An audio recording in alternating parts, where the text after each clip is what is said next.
C-366. Why is this a bomb all of a sudden? That's a bomb made by Star Union. All of the spaceships currently stationed around the volcano are cult-style warships. Outside of Space Dog, it is quite rare for a cult to use cyborg weapons. The core of the cult empire's weapon system is an energy-based weapon based on psychic power. There is no reason to be interested in Star Union's drone weapons. Of course, that's a general view. Salman, the ruler of Osca 44, is a player. Since they will not be subject to the common sense of the cult, it is not strange to use Star Union weapons. Among the three major powers, Star Union possesses the most powerful conventional weapons. In addition to nanomachine bombs, there are also a large number of conventional bomb weapons, such as traditional style bombs, such as nuclear weapons. And its power is so powerful that it cannot be compared to a real nuclear bomb. Zoo, how many bombs are there? I don't know exactly how much. I just saw them carrying a Gamma-class antimatter bomb. The Gamma-class antimatter bomb that Isabel mentioned is the third most powerful weapon among Star Union's deployable bomb weapons. Its power is strong enough to destroy a city protected by a biodome. The question is, why are you bringing that out here? When dealing with other enemies, Magmasaur cannot be killed with antimatter bombs. This is because, like Sky Whale, which absorbs energy, it can absorb heat energy. Wouldn't the Rancor who plans to fight Magmasaur know that fact? Trying to explode something like Gamma here will only fill the enemy's stomach. Therefore, that bomb was installed with a different intention. I'm not trying to kill you, I'm trying to put you to sleep.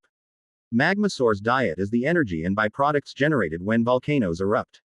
It absorbs energy through the bone plates attached to its body, and inorganic substances such as lava and rocks are sucked in at once through its large mouth. When the digestion limit is exceeded, the Magmasaur stops eating and falls asleep on its own.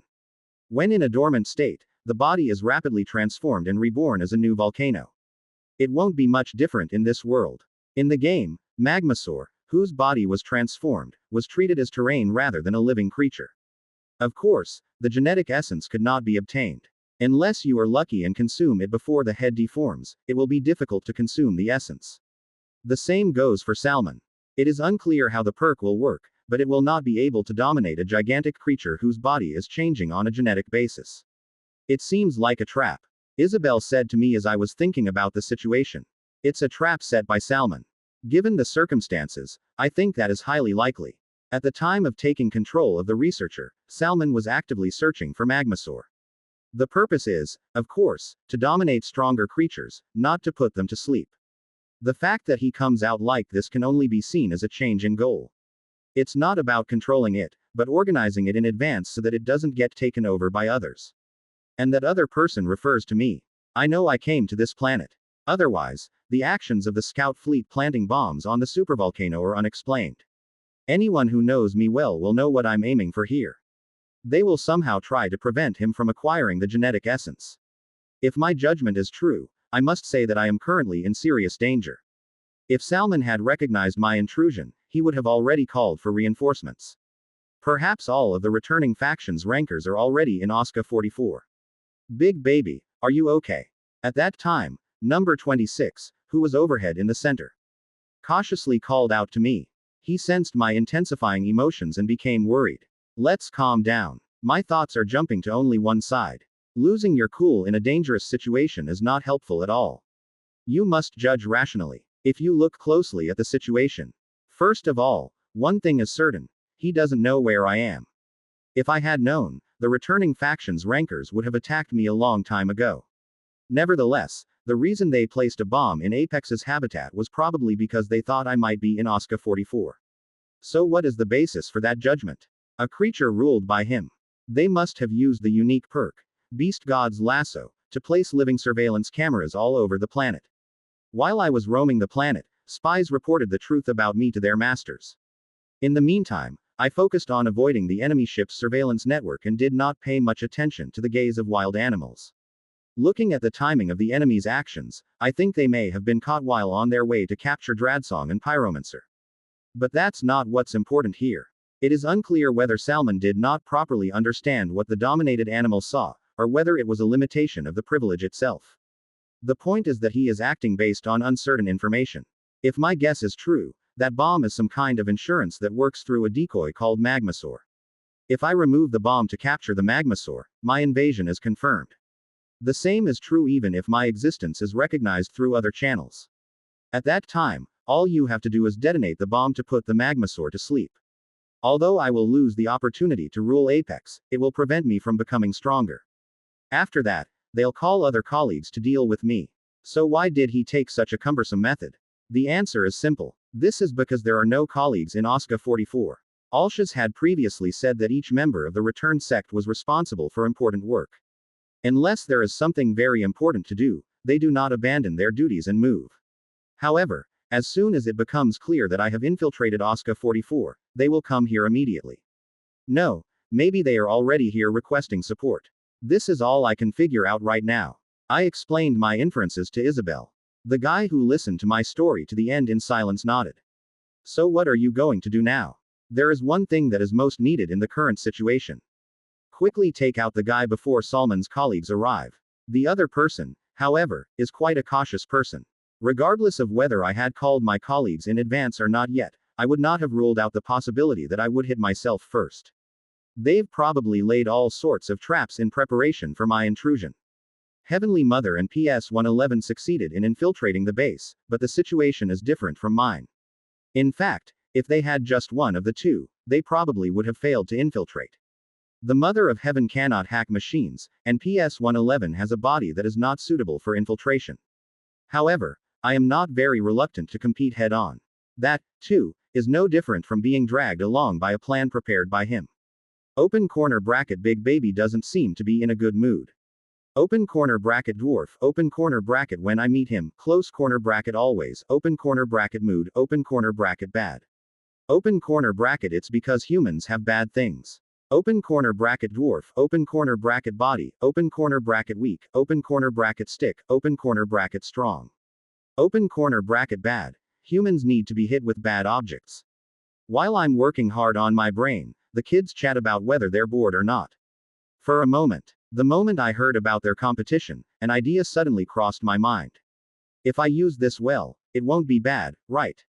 A way to achieve everything I was aiming for while at the same time inflicting a fatal wound on Salman. There is only one method that is almost like magic. Zuzuzu Zuzuzuzu Zuzuzu Zuzu, equipment that the Mother of Heaven is trying to make. Huh. Zuzu Zuzuzu Zuzuzu Zuzu Zuzuzu, it takes about 2 hours to complete that, right? It depends on what equipment you use, but I remember it took about that long. Like 4 hours, including the time for the infiltrated guys to escape. After that time, Salman will be finished. What happened to the person in charge of the bomb? A huge space with a dome-shaped gate on the ceiling. In front of the rocky mountain in the middle of it, Salman asked the Chamberlain. 4 hours have passed since installation, but they say no one else has accessed it. He will definitely appear there. Detonate the bomb as soon as you confirm access. I have a remote control switch over here, so you don't have to worry. When the Chamberlain took out a black terminal, Salman nodded slightly. First of all, I did everything the Empress told me to do. Among the members of the returning sect, the ones who fought Imorph the most were the Empress and the Tiger. Salman contacted the Empress via communication monument and asked for advice on how to deal with it. He said, if he really arrived on that planet, there was a high probability that he would have done so for two main purposes. One is the Ranker's life. They must have heard of Salman's existence from the already dead Alshas, so they came looking for him. So the Empress said to focus on surviving as much as possible. Immediately after receiving the call, he increased his load as much as possible by catching wild animals wherever he could. The ecosystem was in shambles because of that, but that wasn't something to worry about now. At the same time as increasing the load, I wore all the equipment available in the equipment storage room. For the remaining equipment, the storage's security system was changed to closed so that no one else could access it. And the second reason why he will target OSCA 44. That is Magmasaur, the best genetic essence that can be obtained from volcanoes. Magmasaur, which belongs to the top apex, is also something Salman covets. So, we have been using exploration teams to search the inside of the volcano. The Empress, who knew this fact, also left this advice. If he really came to OSCA 44, Magmasaur should give up. And among the base's subordinates, even those who came in from outside should be suspected. Because it may be infected with parasites. There's no way that crazy bastard would search every volcano. Even in games, he enjoyed taking advantage of his opponent's plans. It is highly likely that he will secretly use his subordinates. Since the words were all persuasive, he obediently followed them. Those in charge of external activities and volcano searches were all assigned to the bomb fleet. If any of them are infected, it will be a good way to attract Morphboggy. Are there any separate reported problems inside the base? Yes. Salman. Nothing has happened so far. The Chamberlain answered confidently. As he said, I hope no problems arise. Thinking like that, Salman left the Chamberlain behind and approached the rocky mountain, stretched out his hand and stroked it. I guess I should check outside. I stroked the rocky mountain and closed my eyes. He was connected to one of the animals that dominated his senses. When he opened his eyes again, what he saw in front of him was not a rocky mountain. All I could see was boiling lava everywhere. Currently, beasts under his control are hiding in the sky outside the base and in the lava below the base. The beasts were instructed to report immediately if they saw a black cloud or a giant monster. Among them, he synchronized with Volcarox, who was hiding in the lava lake, and raised his head to look at the edge of the lake. There was no one to be seen where the black earth met the gray sky. It would be nice if it was just a worry, but I looked around while synchronized, but there was no one approaching. As I was about to take a final look at the base floating overhead, a pillar of fire rose from the lava. It was a phenomenon caused by gas erupting upward from underneath the ground. In a split second, the base's energy absorption device opened to absorb the gas, exposing its interior. Salman was shocked when he saw that. Although it was an extremely brief moment, it is true that the base was exposed to external threats. Who knows, maybe that part of the fight with Imhoff will be a weak point. After disconnecting the link, he tried to tell the Chamberlain about this facility to absorb gas. Salman. At that time, the Chamberlain was the first to open his mouth. He called Salman and was holding the communicator with a very surprised face. This is a call from the bomb fleet. What? When the Chamberlain turned on the communicator, a scream came out from inside the small device. We're being attacked by a monster. It has been confirmed that more than 60% of the fleet's strength has been lost. No contact with the bomb manager on the ground. Damn it. There's a guy outside trying to come in. I need help right away. Apply now. Suddenly, the frantic voices soon stopped. All that remained after that was cold silence.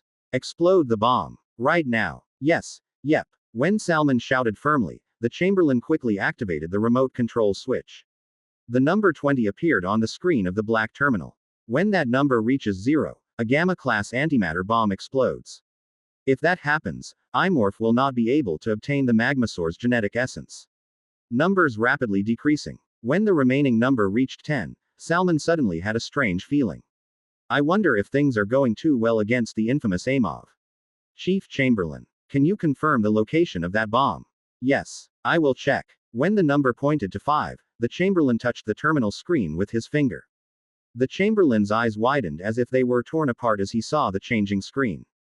Sir, Salman, why are you doing that? The location is. The map he showed me had a familiar place on it. The place where the bomb was, that was their base. The remaining number next to the screen is now 2. Such a sweetheart. Marid.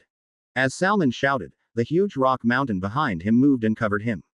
Immediately after that, light emanating from inside the base enveloped them.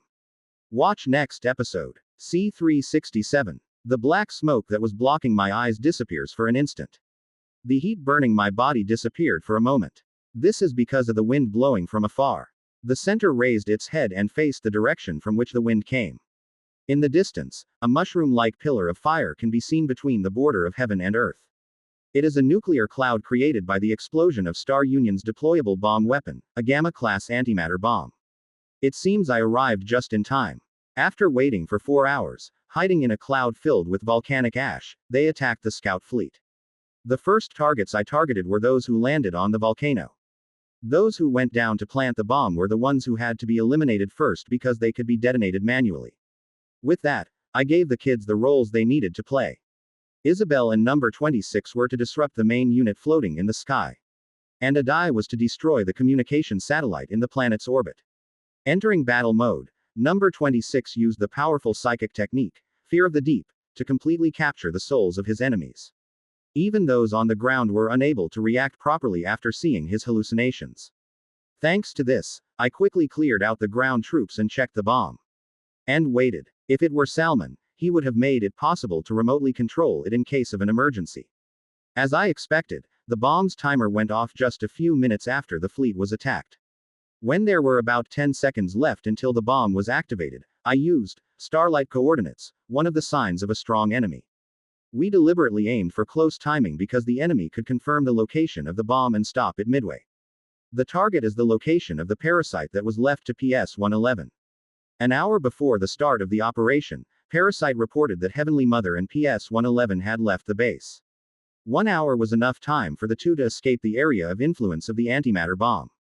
Convinced they were safe, I moved the bomb to starlight coordinates. A bomb as big as Isabel disappeared in front of me along with a flash of blue light. The result is a nuclear cloud rising in the distance. For now, things have gone well up to this point. What really matters is what comes next. There is a 50-50 chance that Salman is alive and not dead. If it were a game, he would 100% die, but there are a few variables with him. One is the equipment possessed by the returning faction. It is unclear what equipment those who have stayed for a long time in this world, which is very different from the game, are hiding. Honestly, I don't think there's any armor that can survive an antimatter bomb, but you never know. If he was wearing such equipment, there is a chance he would survive. Other than that, the variable is the creature it controls. This is the guy who was targeting Magmasaur. The specs of the creatures you dominate will also be quite high. There is no way to know whether it will protect its owner even in such a large-scale explosion. No matter what, fatal injuries cannot be avoided. Even if it were an adult, it would be quite dangerous to be hit directly by a Gamma-class antimatter bomb. Even if he were lucky enough to survive, he would have been seriously injured. So what should we do here? By now, Odd-Eye would have seen the explosion on the ground and cleared out the communication satellite. It is impossible for Salman, who survives, to make contact with the outside world. However, we cannot rule out the possibility that he may have already requested assistance before. You must finish your work as quickly as possible and prepare to intercept the enemies. So let's hit Magmasaur now. Here, it will take time to confirm whether Salman is alive or not. It would be a good thing if he died, but maybe not. If he's alive, he'll try to kill time somehow. Something that bothers me until outside help comes. That's the only way he can survive. Of course, he may have been overconfident and did not call his colleagues. Or maybe they decided that it wouldn't be too late to contact them after the bomb exploded. I don't know what he did. So, leave the matter of him to Heavenly Mother and PS-111. By now, the two of them should be on their way back to the temporary nest they made. Heavenly Mother would know what that explosion means. What else should I do? If it had been like before, I would have gone and fought together. Now Salman has lost his men and his stronghold. Most of the animals he dominated would have been caught in the explosion along with him. In any case, even if Salman and some of the creatures he controlled survive, it is certain that they will be greatly weakened. Those two will do well. PS-111, the Mother of Heaven with new equipment and a variety of abilities, will be able to defeat Salman. While the two of us deal with Salman, I take out Magmasaur as quickly as possible. Then go back to where the guys are. That's my plan. I crushed the empty bomb rack with my foot. Zuzuzuzuzu, please take care of the back. Open corner bracket yes. A giant pink jellyfish with numerous eyes answered by tearing the destroyer apart with its tentacles. Behind him, Isabel can be seen breaking through the outer wall of another ship. A moment later, the ship stumbled violently and struck another nearby ship. After disabling two ships in an instant, he leisurely slipped out and targeted another ship. Leaving the fleet and the guys fighting fiercely, I spread my wings and flew up to the peak of the volcano. Every time my wings flapped, volcanic ash and gas were scattered. When I arrived at the vent, a huge amount of volcanic ash greeted me. I jumped straight into the volcano. Rocks that had melted and vaporized in the heat, extremely condensed gases, and various other harmful substances blocked me. Every time I moved forward, I felt a shock similar to when I was under heavy fire from the thunder gods. However, even a supervolcano with amazing power could not hinder my movement. I broke through the obstacles and moved step by step towards the depths of the volcano. As I continued to descend like that, the temperature around me suddenly rose. The heat was so intense that it felt hot even though it was enhanced with the illusion of hell characteristic. Along with that, there was a change in the scenery that seemed to be obscured by the black covering. The red light burns like when the sun rises over the sea at the end of the night. A fiery light is rising from below. As you go down, the size of the light increases. At first, it was just a thin ember, but soon it gave off a bright light like molten metal flowing from a furnace. When the light and heat reached their limit, the space expanded significantly. It was a huge cavity that existed between a volcano and a tectonic plate. A palace of fire decorated with molten rock and lava. The owner of the volcano lies there. The being resembles the sauropods that inhabited the primitive Earth. A neck and tail of enormous length in proportion to the body, and a body shape suitable for walking using all legs. These are all characteristics found in sauropods. Of course, it is similar in all aspects, but in reality, not many people will think of a dinosaur when they see it. No, you wouldn't even recognize it as a living thing. Just looking at the torso, the being lying in the wide cavity was more than 3 times the size of my current body. If you put the head and tail together, it was similar to the half-length ring of agony that I fought with last time.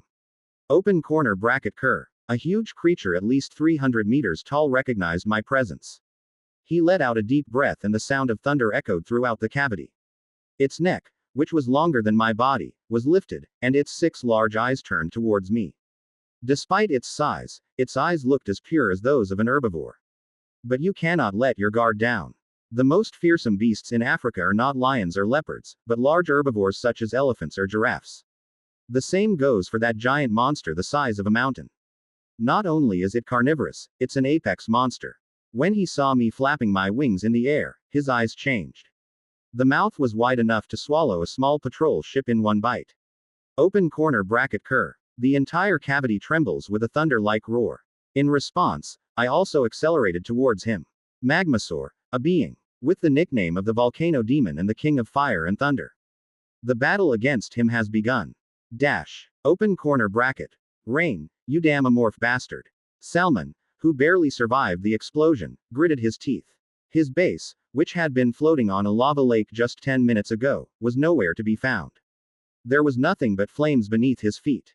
Gamma-class antimatter bombs boast the power to easily blow up cities. I don't know what he did, but a bomb of terrifying power fell on his base. Because of this, the base, subordinates, and ships were all blown away, and most of the creatures they controlled were also lost. I almost died. Originally, it would have been normal for Salman to also die. However, there are 2 reasons why he was able to survive. The first of these is thanks to that being that slowly rises from the fire. Its identity, which resembles a rocky mountain, is a mountain crawler that has grown over thousands of years. It is one of the most powerful weapons Salman has. Mountain crawlers, which mainly inhabit rocky planets, are creatures with very high defense. Even the weakest ones have a shell tough enough to bounce off reinforced alloy bullets. But the real strength of mountain crawlers is that they grow continuously like plants. There is no limit to growth, so the older you get, the stronger you become. This characteristic was reflected in the game, and there were cases where mountain crawlers that survived for a very long time appeared as raid bosses. The mountain crawler that Salman dominated was also a case where he became incredibly strong after spending a lot of time. Open corner bracket Marid. Don't hesitate and move quickly. Quote. Of course, even for such a being hit directly by an antimatter bomb was quite a bit of damage. Because it was caught in the explosion, no part of the carapace was intact, and in some parts the carapace was peeled off to the point where the bones were visible. However, since he was caught in Salman's special privilege, the beast god's lasso, he could not disobey his master's orders. An ancient mountain crawler named Marid stood up with difficulty. Salman clicked his tongue when he saw the guy's legs shaking. Damn, it would be useless like that. His original plan was to use Marid as a tank when fighting Magmasaur or Imorph. However, its shell was severely damaged while protecting its owner from an antimatter bomb. Now that we don't know when Imorph will strike, Marid cannot help him survive. Should I abandon him? Marid boasts tremendous defense and attack power, but moves slowly.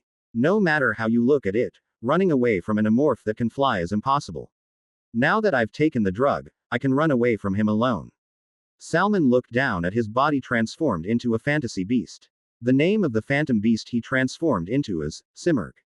It is a being that takes its motif from the sacred flying beast that appears in Persian mythology. Like the image in the myth, he was transformed into a beast with the head of a dog, the body of a peacock, and beautiful wings. In games, Simurgh was also popular due to his unique handsome appearance and strength. However, his current appearance was very different from the Simurgh commonly seen in the game. First of all, it was so large that it was difficult to regard it as a normal phantom beast. Originally, it should not have exceeded 3 meters from the head to the tip of the tail feathers, but now it has reached almost 10 meters. The colors of the feathers covering the wings and tail were surprisingly colorful. The beautiful feathers that seemed to be made of emerald and lapis lazuli radiated a mysterious light. Additionally, the head, torso, and hind legs were covered with gold translucent armor. Among these, the golden armor is because the equipment worn before transformation was modified to match the transformation, but the other parts are not. His size and colorful feathers are all changes thanks to the drugs he took. Reinforced psionium ampule. This item was previously received from a returnee colleague and had the effect of increasing his deification level by 1 level for 8 minutes. Thanks to this, I was able to transform into the river god mode that can only be used if I am the incarnation of wolf. Without the drug, he would not have escaped fatal injury even if the ancient mountain crawler protected him. We don't have much time left, so we have to run away quickly. At that time, something resembling emeralds came into his eyes. What about that? Above the sky raining fire. A creature with agate-colored wings was flying towards them, carrying a large spider-like creature. Watch next episode. C368. On the burning battlefield beneath the volcano, I flew toward the enemy. The Magmasaur was lying down with only its head raised, watching me with its 6 eyes. The tail of the creature that had been submerged in the blazing fire rose upward. And then it swung its tail at me. The tail is lightly swung as if it's annoying, but you can't let down your guard. That tail alone is over 60 meters long. By his standards, it's a light check, but from my perspective, it's not like that at all. A heavy tail, like a pillar supporting a building, flies towards me. It was an attack that I should have naturally avoided, but I didn't dodge it. Open corner bracket pain reduction activated. The heat of the molten rock and the pain felt throughout the body. Before I knew it, I was down on the floor of the cave. I knew it, but it's still strong. Magmasaur is different from the top-tier apexes I have faced so far.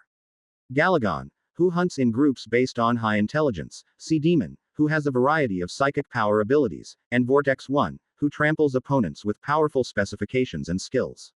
And many other apex. Unlike them, Magmasaur do not form groups or use psychic powers. There is only one attack technique that shows overwhelming destructive power. Nevertheless, the reason why he is classified as a top tier in Apex is because of his overwhelming physical specifications. The attack coming out of the 300 meters tall giant was truly powerful enough to shatter mountains and split the earth. Is that all it is?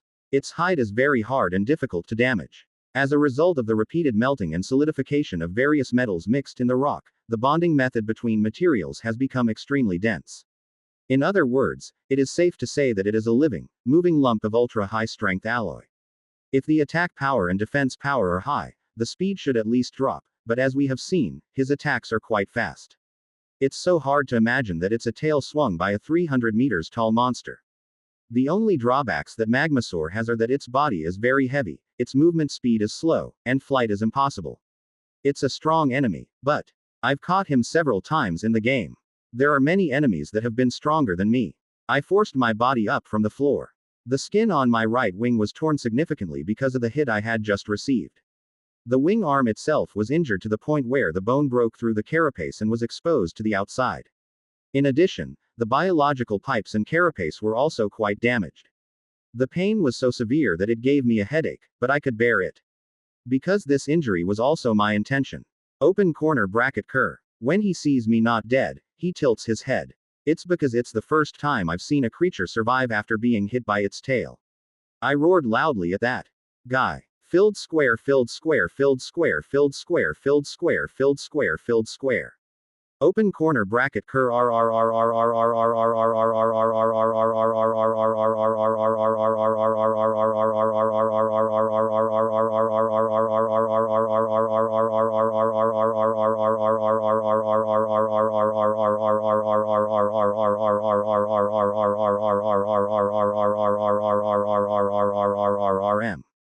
As he and I cried out at the same time, the cavity shook as if there had been an earthquake. The magma at the bottom also erupted upward in response. The volcano devil must have decided that I was not an easy opponent, so he prepared to rise. In that moment, I kicked the ground with my hind legs. My body leaps forward strongly like a missile that has just been launched. With each step, the cavity vibrates. The tail flew towards me again as I rushed through the fountain of gushing magma. I jumped forward with the momentum I had been running. The tail broke the ends of the biological pipes on the stomach, but did not hit the main body.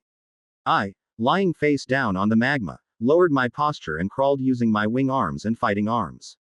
After becoming an adult, it has been a long time since I crawled on the floor somewhere other than a spaceship. Using 4 arms and 2 legs, he prepared a variable biological weapon while running on magma.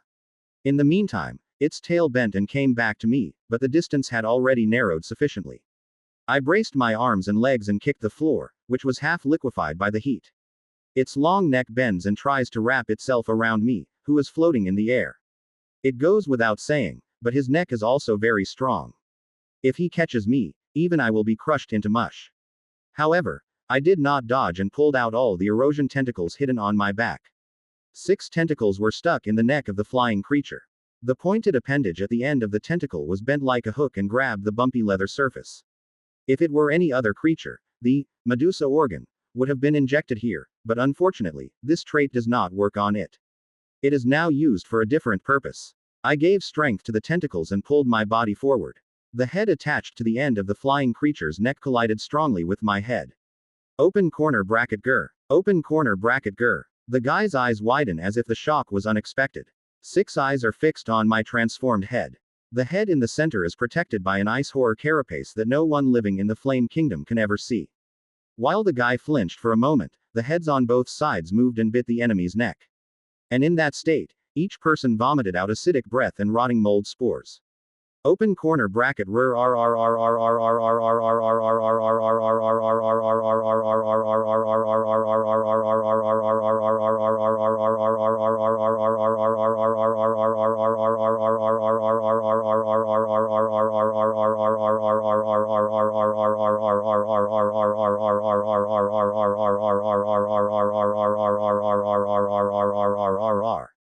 A Magmasaur that cries in frustration.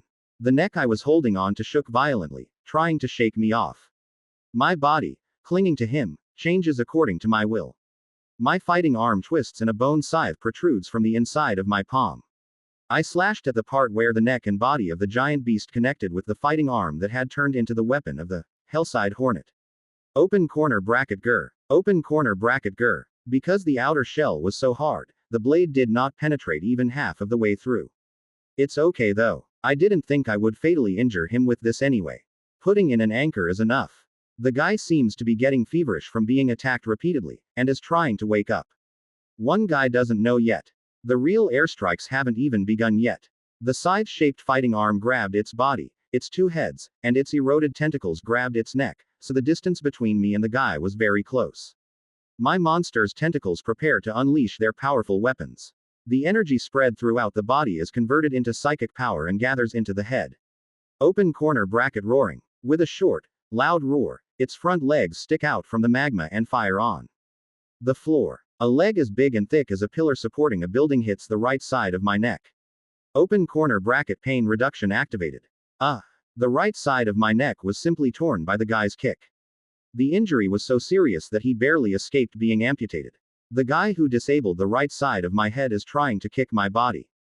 I blocked the attack using my forked tail. Its thick tail wrapped around its leg, and it bit its ankle with the pincer of its right tail. It seemed to be annoyed by my tail and stopped attacking. It raised its front legs high to crush my tail. The moment it hits the floor, my tail will be completely crushed. I kicked the ground with both legs and pushed him hard. The guy, whose posture was unstable because he had one leg up, stumbled greatly under my weight and force. The magma in the cavity began to stir, and the submerged person's entire body was exposed to the outside. The creature, which had been pushed back with one of its front legs lifted, began to support itself by exerting strength on its hind legs. It would be nice to push up to the wall, but right now I am gathering energy for my breath. This is the limit. Its long tail rushes towards me, tearing the wall and floor behind it. Since the distance is so close, it is impossible to avoid it. The force that had thrown me to the floor a moment ago struck me again. Is it because of suffering in the fire? Memories from the past come back to life. The car that crushed me, the foul smell of oil everywhere, and the excruciating pain. The fear and pain that I thought I had forgotten are creeping up to consume me. If it were real, my body would have frozen on the spot. But I am moving. Because this pain, this situation, was all my intention. An organ within my body, Tyrantroid, sensed a serious injury and began to act. Substances that strengthen the body were secreted and spread evenly throughout the body. As Tyrantroid took effect, my body grew rapidly. Open corner bracket cur. The guy who saw my body growing in real time was embarrassed. It's already too early to be surprised. Tyrantroid enlarges your body and increases energy output depending on the severity of your injury. So, if you use psychic breath in this state, it will be more powerful. While engaging in hand-to-hand combat with the bastard, all my energy was gathered. The bundle of tentacles on the left head and the center head glow bright purple. The monster's tentacles, which flow like hair from under the occipital carapace, move forward. There was no reason to hold on to it any longer, so it removed its eroding tentacles and fighting arms. At the same time, the enormous energy that had been charged so far was powerfully released. The entire cavity turned purple in an instant. 2 psychic heat rays shined brightly and struck the enemy. Magmasaur was hit by the breath at close range and was quickly pushed back. No matter how hard its shell is, it cannot ignore my breath fired from close range. The guy who was frantically retreating due to his breath collided with the wall. The wall melted because of its heated skin. Due to the pouring psychic breath, it broke the wall surrounding the cavity and was pushed inward. Good. It's going well. To be honest, I don't think I can beat him with this alone. Since the breath is strengthened with Tyrantroid, you will get hurt, but it will not be fatal. It's hard to say that even that is a serious injury because the molten rock and magma will cover the wound and form a new skin. Even though I knew that, there was a reason why I guided the guy near the cavity wall and shot him with psychic breath. I need to get him out of here. This is his home ground. It is difficult to get him out using normal methods. Therefore, you must make the enemy come out on his own. For example, destroying this place, the heart of the volcano. Currently, this space was in a state of great shock and instability due to the fight between him and me. Fragments of the collapsed ceiling rained down from above, and magma with tremendous power gushed out from below. The pressure coming from all directions only makes my strength stronger. Like metal that has gone through a forging process, the power of the breath becomes stronger. Little bit more. Just when I thought there wasn't much left before this place collapsed, light flashed from the hole he was stuck in. Black lightning split into tens of thousands of branches and swept the entire cavity. It was a shock on par with being hit by a bastard's tail. The heads on both sides were burned by lightning, and the tentacles of the center head were also greatly damaged. The breath stopped, and the body lost control and fell to the floor. Rumbling. Rumbling. Then, the sound of the thunder it fired was transmitted to my auxiliary organs. The name of the attack just now is Ion Lightning. This is the only long-range attack skill that Magmasaur possesses. The name, King of Fire and Thunder, is not an illusion. Open corner bracket cur. I can hear its cries above my head, which is immersed in magma. It sounds as if he is declaring victory, saying he has won. I'm sorry, but I'm not done yet. The black lightning he had just fired struck the volcano that was about to explode. The magma beneath the ground where he and I were standing was stimulated and began to erupt. I was swept away by a wave of magma and thrown into a rock that I couldn't tell if it was a wall or a ceiling. In fact, it is meaningless to distinguish between them now. Because the cavity where Magmasaur lived is already over. My body, thrown out by the explosion, continued to be pushed through the ground. Along with that, the flame of my life quickly went out. Open corner bracket pain reduction activated. Don't lose your mind. If you faint here, everything will be in vain. I struggled to keep my wits about me as the messages about pain relief came to mind like crazy. For now, I'm out of the explosion range. When I felt it through the auxiliary organ, it was currently pushed to a point close to the surface. I climbed upward, digging into the dirt with my central head, the only intact body part. The first thing I saw when I arrived on the ground was a cloud made up of a huge amount of flames. A huge explosion that easily surpasses an antimatter bomb. The supervolcano where Magmasaur was staying completely exploded. And there he was, in the midst of a hell built of flame and ashes. A 300 meters sauropod with a bright red skin is running towards us. They couldn't help but be angry because their nest and food storehouse had been blown away. I will never stop until you kill me. That goes for me too. The reason why he was brought to the ground. This isn't just to weaken him. Things I have. In order to utilize this properly, I needed to lead the enemy to a battlefield that was advantageous to me. Open corner bracket big baby. I have friends here to help me. And the characteristics. My physical condition reached its limit due to being attacked by enemies in succession and being caught in an explosion. Just enough for the Revenant Agency to be activated. Open corner bracket cur. The one running stops. The 6 eyes on its elongated snout were full of alertness. Am I wary of my appearance that has changed from what I saw underground? Or is it because I, who looked like I was about to die at any moment, was standing there without a single wound? Maybe it's both.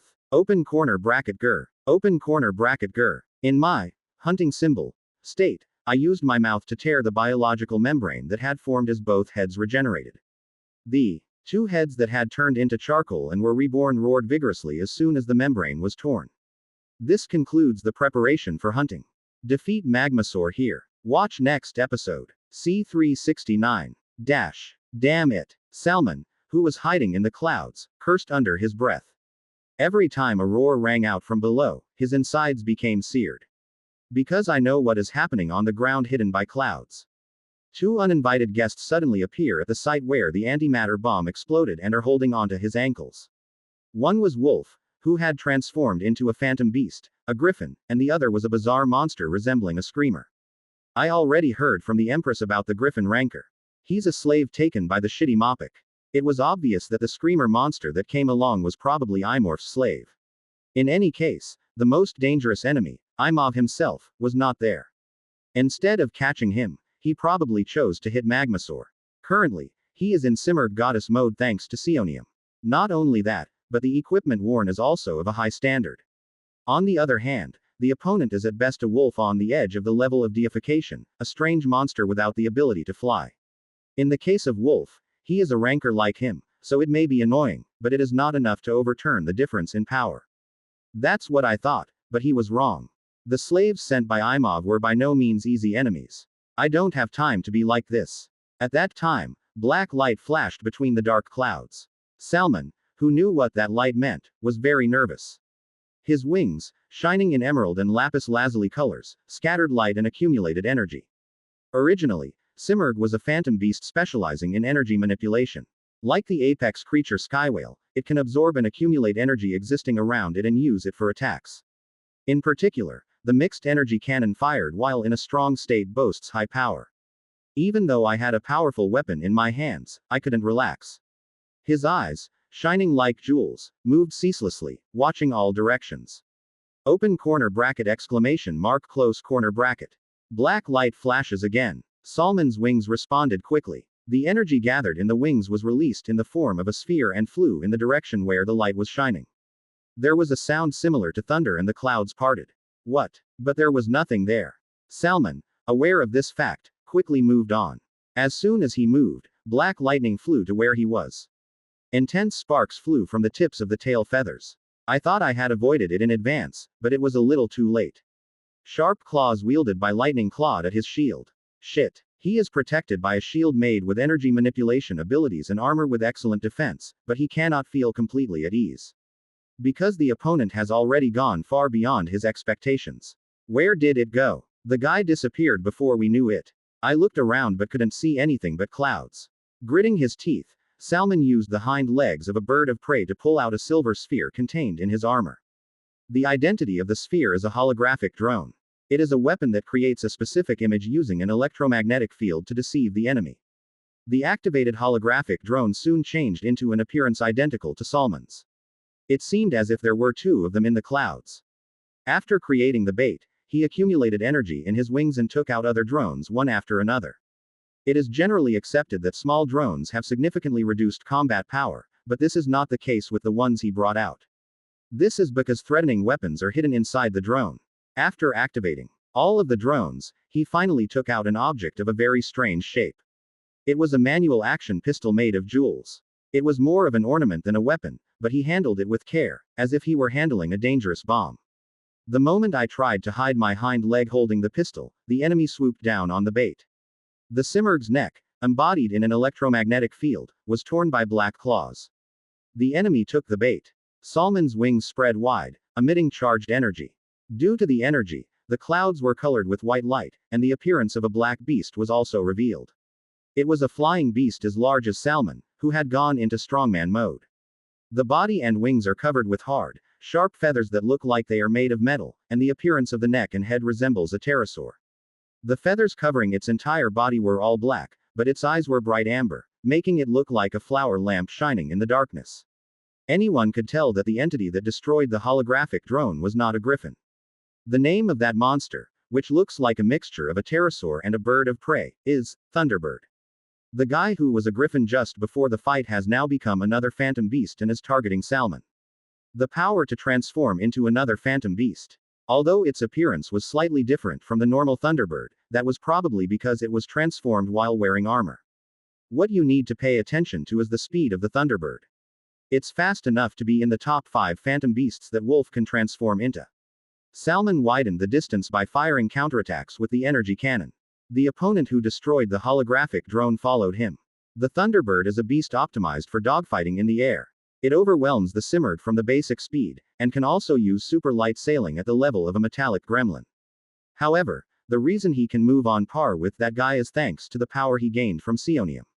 When you enter a strong state, your physical abilities increase dramatically, allowing you to catch up with the speed of a Thunderbird. What that means is that it needs to be sorted out before the psionium effect wears off.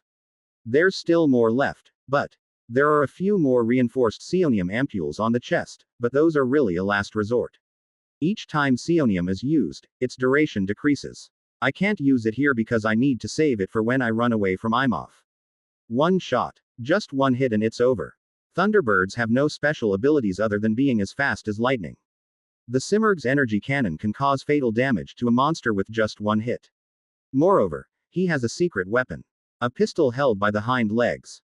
This is a weapon made by the Cold Blood player under a contract with Vortex 1.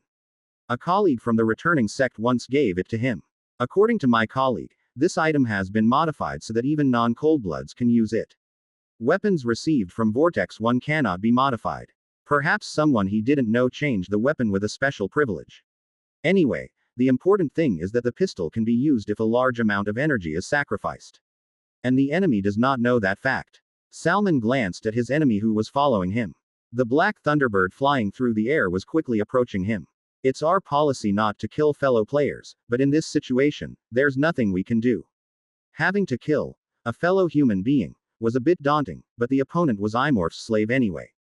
They are the same as the ruling faction, full of trash.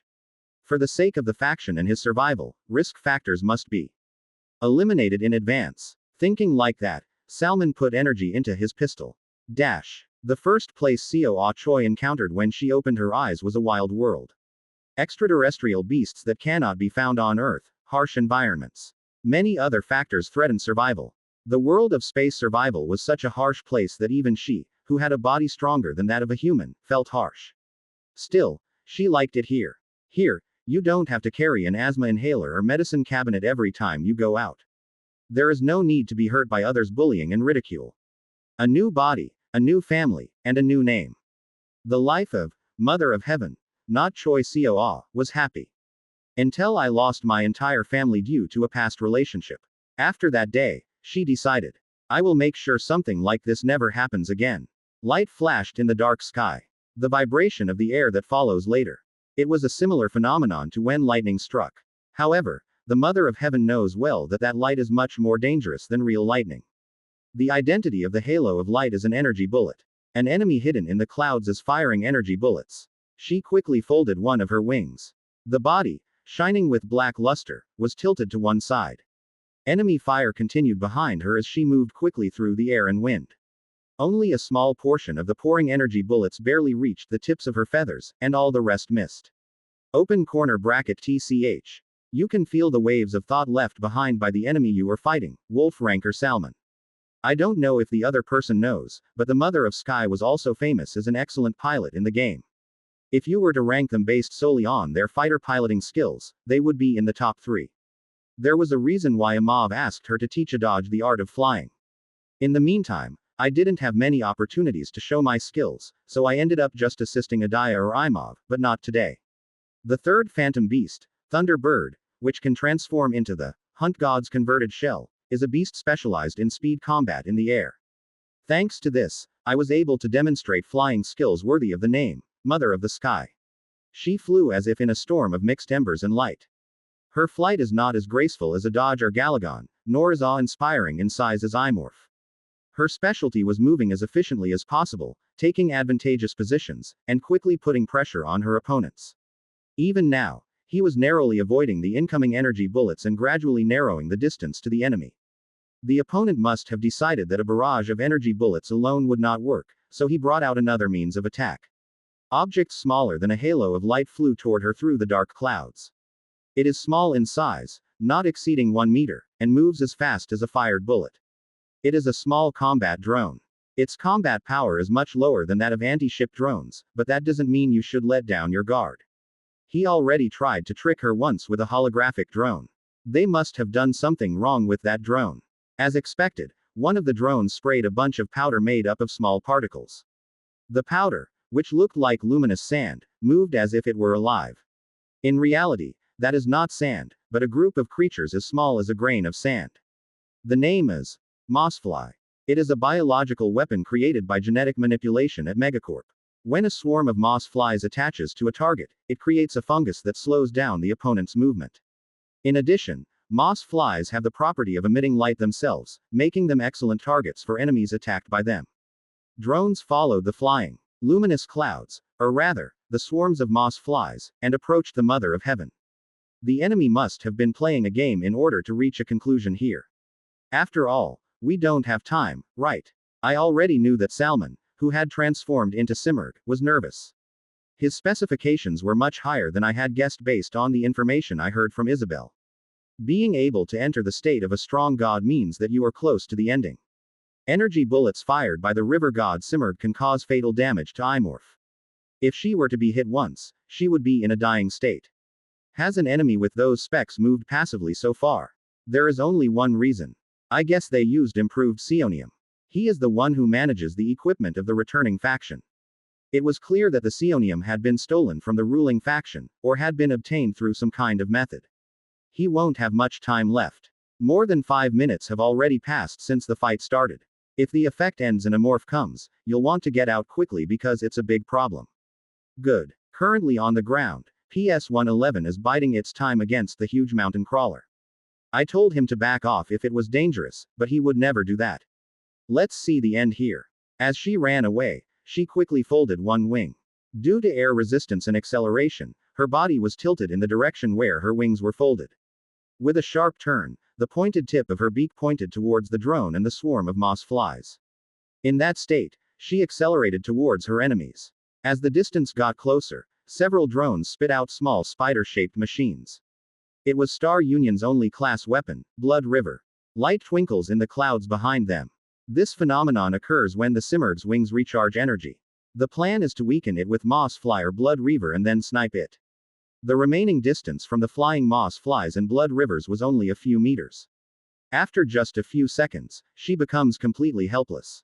But no threat could shake her concentration. Everything flows slowly, as if time has stopped. Just before touching the Moss Fly, her body dives. This is because air resistance was minimized by folding the wings and straightening the neck and legs. As she descends and overcomes the swarm of moss flies, the mechanical vampire, Blood Reaver, intercepts her. Just before Blood Reaver's metal claws grabbed her feathers and body, she adjusted the angle of both wings. Then, the body riding on the wind made a big rotation. Because of the wind pressure that occurred at this time, the mechanical vampires failed to capture her. Not only that, when it turned its body, it used its hind legs to catch the Blood River upside down. And then he threw it at another flying drone. Along with the explosion, various harmful substances and weapons contained within the drone flew out. The Mother of Heaven half opened her black wings and powerfully pushed out the air. Her body accelerated like lightning and quickly moved away from the explosion. She quickly broke through the enemy's barrage and jumped into the black cloud. Open corner bracket what? Salman, who was hiding and accumulating energy, was staring at her blankly with his mouth open. This was because her movements clearly deviated from his common sense. Rain. Damn it. This is a scam. Light bullets are fired from the enemy's wings. In front of the rain of light, she pointed her wingtips backwards and straightened her body. She minimized the area hit and narrowly avoided the barrage of energy bullets. Now the distance has become close enough to clearly see the other person's face. A man wearing golden armor with the head of a canine beast widens his eyes. There were two types of emotions in those eyes. One was the fear of an incomprehensible situation. The other one, I'm dying. The guy who hasn't given up yet takes out something with his back foot. The object grasped by the pointed toes was a pistol made of jewels. There is still quite a distance between him and her. And she has no means of ranged attack at all. I guess you think so. The original color of the Thunderbird's feathers is silver. Nevertheless, the reason her body is black is not because of special privileges, but because she is wearing some type of armor. This is Vortex 1, an armor made using Ring of Agony as a material. A black arm reminiscent of Vortex 1's arm rose above her wings. The arm was holding a golden-colored spear. The black arm threw a javelin at the enemy. Salman's pistol was later aimed at her head. The priest's golden spear flies through the air like a fired arrow. The moment the spear entered the target's chest, the claw pulled the trigger of the pistol. Open corner bracket KK. Open corner bracket KK. A thought wave filled with pain stayed in the air and disappeared. One of the owners of the thought fell into a cloud as dark as an abyss. The being floating above the cloud of fluttering cinders was a bird as black as pitch black. Watch next episode. C370. It was dangerous. Blood flows down from the corners of the eyes. At the same time, you feel strong pain and dizziness. Salman kept his moves hidden until the end. The attack he made grazed the top of my head, causing a wound. If I had thrown the spear a little later, we would have been hit. I'm not sure because it was an intangible attack, but looking at the amount of blood loss and pain, it seemed like I narrowly avoided it. Although it was a serious injury, Heavenly Mother was not overly worried. Like the Ice Demon of Wendigo, or the Great Flame of Chimera, the Thunderbird also has its own unique characteristics.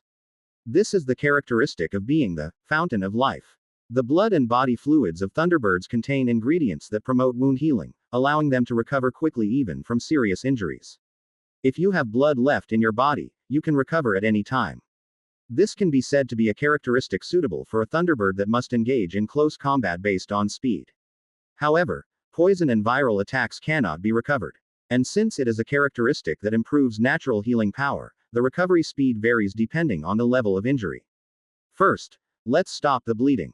The more blood leaks out, the slower the injury heals. She focused her attention on the injured area. Then a small hand appeared around his neck and covered the wound on his head. This isn't Thunderbird or her abilities. This is the effect of the full body suit she wore. Among Wolf's exclusive equipment, the highest level equipment basically has the ability to change shape. These devices are transformed accordingly even when the body changes from a beast to a beast. The reason her whole body now looks like it is made of black metal is because she is wearing Yule class equipment. The name of the only armor she wears is Obsidian Arms. This full body suit, made using Vortex 1's Ring of Agony as a material, can be used to create multiple black arms as the name suggests. A total of 5 arms can be created. It doesn't look particularly good up to this point, but the real value of the suit lies in the black arms. If you hold a tool in that arm, it will automatically be stored inside the suit. The stored tools cannot be detected by any means until they are taken out again, and anyone other than the suit owner cannot take them out. When storing bulky or unusually shaped items, the chute changes its shape. Accordingly, if it is too large to accommodate even that, storage is impossible. Thanks to this, if you have obsidian arms, you can use various weapons even when transformed into a phantom beast. It's like he hid the priest's golden spear in his wings and threw it at Salman. Furthermore, unlike the game, she could control the black arm herself. Thanks to this, I was able to create a hand and stop the bleeding from the wound. Since it is capable of complex and detailed movements, it can be used for many purposes other than combat. I feel like my arms have gotten longer. Is this what Amav and Isabel feel? With that in mind, she went down to the place where Salman crashed. The first thing she saw as she descended through the clouds was a mountain. A huge mountain crawler the size of a mountain was lying on its side, crouching down. In front of him, PS-111, a mutant screamer who looked like a mixture of a spider and a scorpion, stood still. The atmosphere was somehow different from what she expected. Why aren't you fighting? Salman fell with the priest's golden spear stuck in his chest. He, like her, was wearing high-level armor, so he would not have died instantly. Of course, fatal injuries cannot be avoided. Therefore, the order given to that mountain crawler would also be valid. Now that I think about it, where did he go? Middle baby. An abnormal reaction is detected in the body of the mountain crawler administrator. PS-111 spoke and pointed down at the mountain crawler with his claw. There was Salman with a golden spear stuck in it. That's right. Uggigi geek. A trembling body with broken wings. The condition was strange, considering that he was dying. Presumed to be a symptom of taking a psionium-type stimulant. Cell collapse and mutation are occurring simultaneously. Loss of control over your body. Filled square, filled square, filled square, filled square, filled square, filled square, filled square, filled square, filled square, filled square, filled square, filled square. At that time, Salman let out a scream. An ear-splitting noise echoed across the land filled with residual fire. At the same time, energy bullets poured out of Salman's body. The mountain crawler, which was lying down protecting its owner, suddenly became a complete wreck. It is dangerous. It must be ruled out. Holy shit. Salman, or rather the grotesquely mutated Simurgh, rose in the air next to the fallen mountain crawler. It seems that the fight is not over yet. Dash. Open corner bracket cur. The Magmasaur growls with its 6 eyes wide open. He also recognized that I was an unusual opponent. He is the king of a volcanic planet. You've never met an enemy as strong as me before. I've dealt with it moderately so far, but now I'm going to fight with all my might. It's the same here too. Thanks to the superior improvement, my body recovered completely. Moreover, he even uses the symbol of hunting, so his whole body is full of strength. Moreover, number 26, Isabel, is in battle mode, floating above my head and facing the guy. He wasn't the only one who wanted to compete here. Open corner bracket RRRRRRRR. Filled square, filled square, filled square, filled square. Filled square, filled square, filled square, filled square. Filled square, filled square, filled square, filled square. The one who had been motionless roared. I and the heads on both sides did not back down and howled loudly against him. To the roar of the guy and me, the volcano erupted again in the distance. Clouds of flame and ash covered the sky, and debris from the explosion crashed to the ground. Under the pouring rain of flames, the volcanic demon began to move. Every time the hundreds of meters tall monster stretched out its 4 legs, a thunderous sound rang out. I also stretched out my wings and arms to face the guy running towards me. The flaps of its wings were spread wide like the hem of clothes blowing in the wind. In that state, he kicked the ground and launched himself into the air. Because it is a symbol of hunting, it moves much faster than before, even though it is twice its size. Me gliding low and the Magmasaur racing towards us. The distance between us narrows in an instant. The moment I collided with it, an enormous shock hit my entire body. The ground on which it stood and the air surrounding my wings trembled violently due to the shock wave. There was quite a bit of damage on this side due to the collision, but not as much as on the other side. Because I was gliding and hit the guy's head with both legs. Open corner bracket cur. The guy let out a low groan, feeling quite stung from being hit on the leg. Meanwhile, the heads on either side of me moved quickly and bit the guy's back. The double chin hidden inside the mouth popped out and became lodged in the enemy's lava shell. Because it was so thick, blood did not splatter. Still, he seemed to be in quite a bit of pain, so his body trembled violently. The powerful tail moved fiercely to hit me. The enemy's tail flies, making an ugly sound as it cuts through the air. What moved to stop this were the 6 eroding tentacles hidden on my back.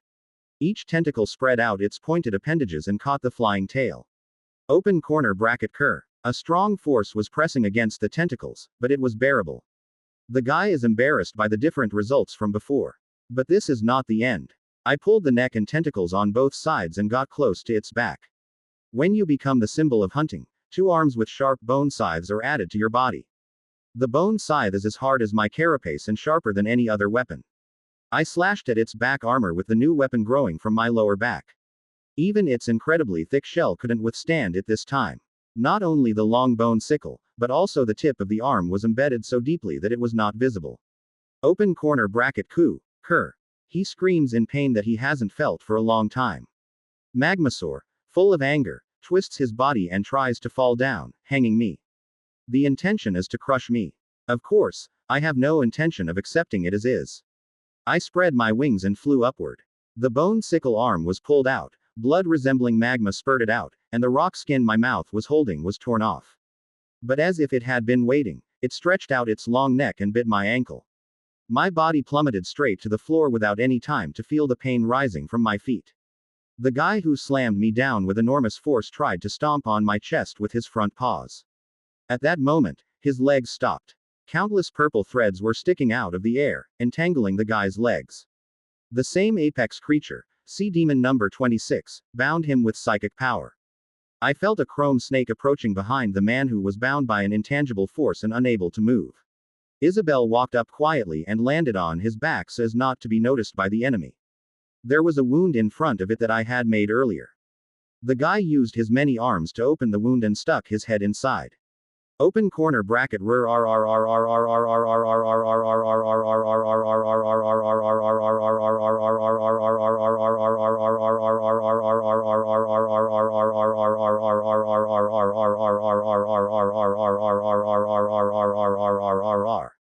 Suddenly something digs into the wound and the Magmasaur lets out a short scream. Legs bound by psychic power tremble. Immediately, there was a sound of air being torn apart, and the net of supernatural power was torn. Because the opponent's physical ability was so outstanding, even number 26 could not maintain restraint for long. Of course, that's enough. Its front leg gets stuck in the right side of my neck. Looking at the vibrations on the floor, I realized that if I had been hit by that attack, my neck would have been cut off.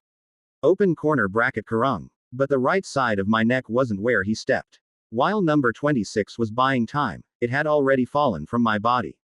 The right head split from me and hit him with his fighting arms. Open corner bracket Gur. Open corner bracket question mark exclamation mark close corner bracket. Another guy who got hit on the head by me stumbles greatly. Taking advantage of that opportunity, the third eye, the left head, jumps at the guy. The guy kicked the ground with his thick legs and pushed the opponent hard with his wing arms and fighting arms. Even the large figure, hundreds of meters tall, could not hold on any longer and collapsed. Open corner bracket KRRRRRRRRRRRR. The pain was painful for him, but he seemed to be even more shocked by my colleagues who suddenly appeared. Open corner bracket Gur. Open corner bracket Gur. My two heads gained new bodies thanks to the Hydra split. They growl at him. I admit that Magmasaur is strong. Also, their physical specifications are superior to this one. So we decided to increase the number. It must be embarrassing because the number of enemies has increased. Just me and number 26 are too much, but there are two more enemies of a similar level to me. But, like Apex, he seems determined to fight. The thing stands up and tries to open its mouth wide. Open corner bracket Kerr. The right head and the left head rushed towards him, aiming for the moment when he would roar. The right head climbed onto its back and grabbed its upper jaw with its fighting arms. The left head pressed down on the creature's front legs and clenched its lower jaw at the same time to prevent it from getting up. In that state, the two guys started exerting their strength to rip the enemy's mouth open. Open corner bracket Gur. Open corner bracket Gur. Open corner bracket Gur. The guy who was crushed by the two, me, struggles. I stabbed it in the abdomen with my bone sickle arm and shook it wildly. The rock skin that protected the stomach area fell off, and internal fragments and blood leaked out. Open corner bracket Kugu. Open corner bracket A Magmasaur howling in pain. It kicked the left abdomen of the head with all its might with its front leg. The guy fell with his back bent in a strange direction. Where? I immediately removed the bone sickle arm and let the left head do the work. It wrapped its encroaching tentacles around the enemy's two front legs and grabbed its lower jaw with its fighting arms. The guy whose entire body was tied up by me in an instant, the only remaining means of attack was his tail. Its tail flew out to tear me apart. I was about to sacrifice my clawed tail, but the enemy's tail stopped in midair. Number 26 stopped the tail with psychic power. Open corner bracket Kur. The mouth of the one held in my hand slowly opens. The rock skin between the jaws was torn, and blood resembling magma flowed out from inside. A sweet smell flowing down the wing arms. It is a signal that the enemy's life is short. At that moment, the guy who was struggling to get away from me stopped moving. At the same time, a thick film covered all 6 eyes. It was the signal that the fire and thunder demon's powerful attack technique, ion lightning, was about to be launched. Just before black lightning was fired from its forcibly opened maw, its body trembled. Instead of lightning, all that came out of the mouth was poisonous smoke. Open corner bracket Kuru. Isabel. The guy earlier broke into the enemy's body through the wound I made. It was all aimed at attacking the electricity generating organ. Of course, even for him, it would be impossible to destroy the Magmasaur's electricity generating organ. Even though it is not as hard as leather, the interior is also very strong. However, it is enough to buy just a moment of time. I thrust my wing arm into its wide open maw. Open corner bracket question mark exclamation mark close corner bracket. Open corner bracket grr. Open corner bracket grr. A wing arm stuck to the enemy's snout, two fighting arms holding the lower jaw, and even the right head holding the upper jaw. A total of 5 arms are exerting all their might, only to rip out the jaws of the apex monster. After a while, an eerie sound was heard from the guy's mouth. In addition to the broken bone connecting the jaw, the head is being torn from the top and bottom. Blood pours from above like a waterfall. I licked the hot, sweet blood with my tongue and gave strength to my arms one last time. Then my body was thrown backwards. You can feel the enemy's bones and flesh at the tips of your wing arms and fighting arms. The right head, which was at the top, also fell backwards. Afterwards, the ground shook violently. The Magmasaur, which had lost its head, finally fell to the ground. I took a big bite of the man's lower jaw that I had ripped off. What my tongue detected was the taste of victory. Watch next episode. C371. Open corner bracket 1. Open corner bracket grr. Number 26 glowed on top of the Magmasaur's corpse. The right head next to him also let out a cry of joy as if in agreement. Open corner bracket grr. Left head, who broke his back after being kicked by the enemy's front foot, also participated in the ceremony. It was a serious injury that could have resulted in amputation, but the guy was still fine. Wounds are treated with superior homeostasis, a characteristic of internal organs.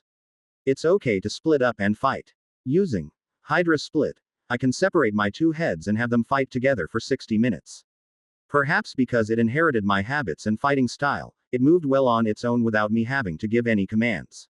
Some of the characteristics can also be used. Each head that gains a new body can use the characteristics related to the body, special defense, internal organs, and environmental adaptation. Clones can also become stronger as I grow.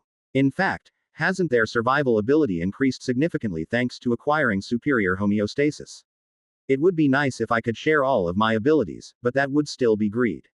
I looked at the guys enjoying the joy of victory. Although they were divided in the representation state of hunting, the reinforcement effect was not reflected in them. It looked like an adult imorph with only one head. It would be nice to have synergy if the effect of the symbol of hunting was applied, but it is disappointing. Well, this much is strong enough. Magmasaur is notorious for its excellent defense and physical specifications among apex creatures. If it were game, it would have taken more than a few days to hunt it. At that time, the corpse of the Magmasaur that had fallen wriggled. It does not have the resurrection ability to come back from the dead. The part of the neck that was lying on the floor started shaking, and something elongated came out from where the head had blown off. If you win, will you let me out? The being that escaped the corpse was Isabel. The guy, whose entire body was stained with dark red blood, stretched out his arm near his head and wiped his face. Zuzuzuzu, thank you for your hard work. Here, I play the role that Blood River plays in the game. As the guy said, one of the ways to attack Magmasaur is to use the Blood Reaver. By somehow inserting the Blood Reaver into the enemy's body, it continuously drains their life force. Aside from the disadvantage of taking a long time, this method is the most effective. Zuzuzu, it's better because it's more efficient than Blood Reaver. I hope that just because your body has become like this, you won't treat it like a real machine. Isabel grumbled briefly and sucked the blood from her finger. Just by looking at it, it looked like something out of a human, but I don't think there's any need to point it out. For now, the guy has been sorted out. Now it's time to check Salman's side. After the antimatter bomb exploded, Heavenly Mother and PS-111 would have headed there. If he survived the explosion, he would be fighting right now. I think it's okay to send these guys away now. The two clones enjoyed the joy of victory with no 26. The guys were now gorging themselves on the loot. The reason I haven't used Hydra Fission before is simple. This was because they were concerned about being caught in the enemy's surveillance network.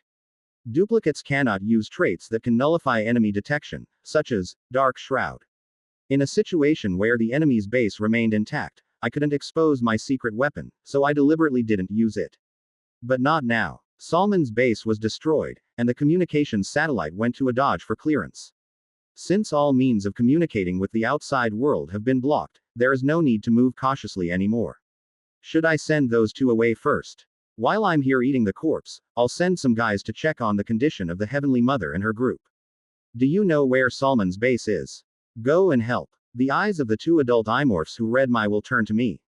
Open corner bracket grr. Open corner bracket grr. The guys kept licking the corners of their mouths with their tongues, as if they were disappointed that they couldn't eat meat. Of course, since they were under my control, they never refused my orders or anything. The head on the right handed me a Magmasaur head cut in two. Then it spread its wings wide and flew upward with the left side of its head. They soon disappeared into a black cloud. Open corner bracket. Where are you going if you don't eat the babies? Zuzu zuzuzu zuzu zuzuzu zuzuzu zuzuzu. It's because I have work to do.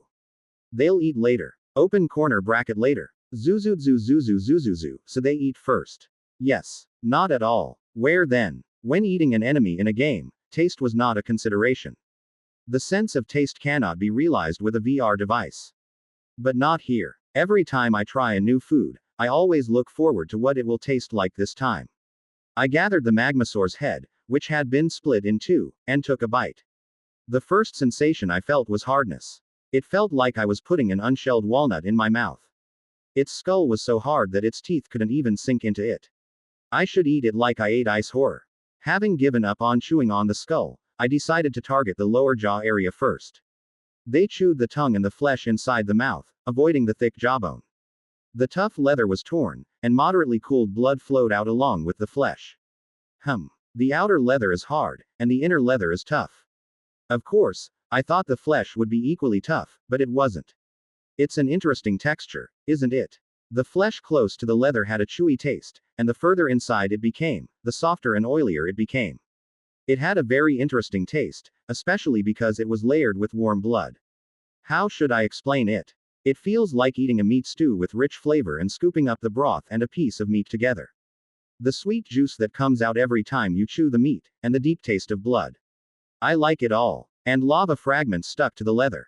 Every time you chew this, the herbal-like scent spreads out, which is another delicacy. Do you like it? It's been a while since I've had food with multiple layers of flavor like this. I had a similar feeling when I tried Pale Mask before. As expected, it doesn't disappoint this time either. After eating the entire lower jaw, leaving only the bones, I started eating the rest. The thin bones were broken and the brain and flesh inside were scraped out. At that time, number 26 approached me. Looking at the color of its body, it seemed like it was curious about what the food it had just caught tasted like. Open corner bracket. Big baby, is it? Delicious. Zuzuzu, try it. Hearing my wavelength, it transformed its tentacles into a shape similar to a shovel.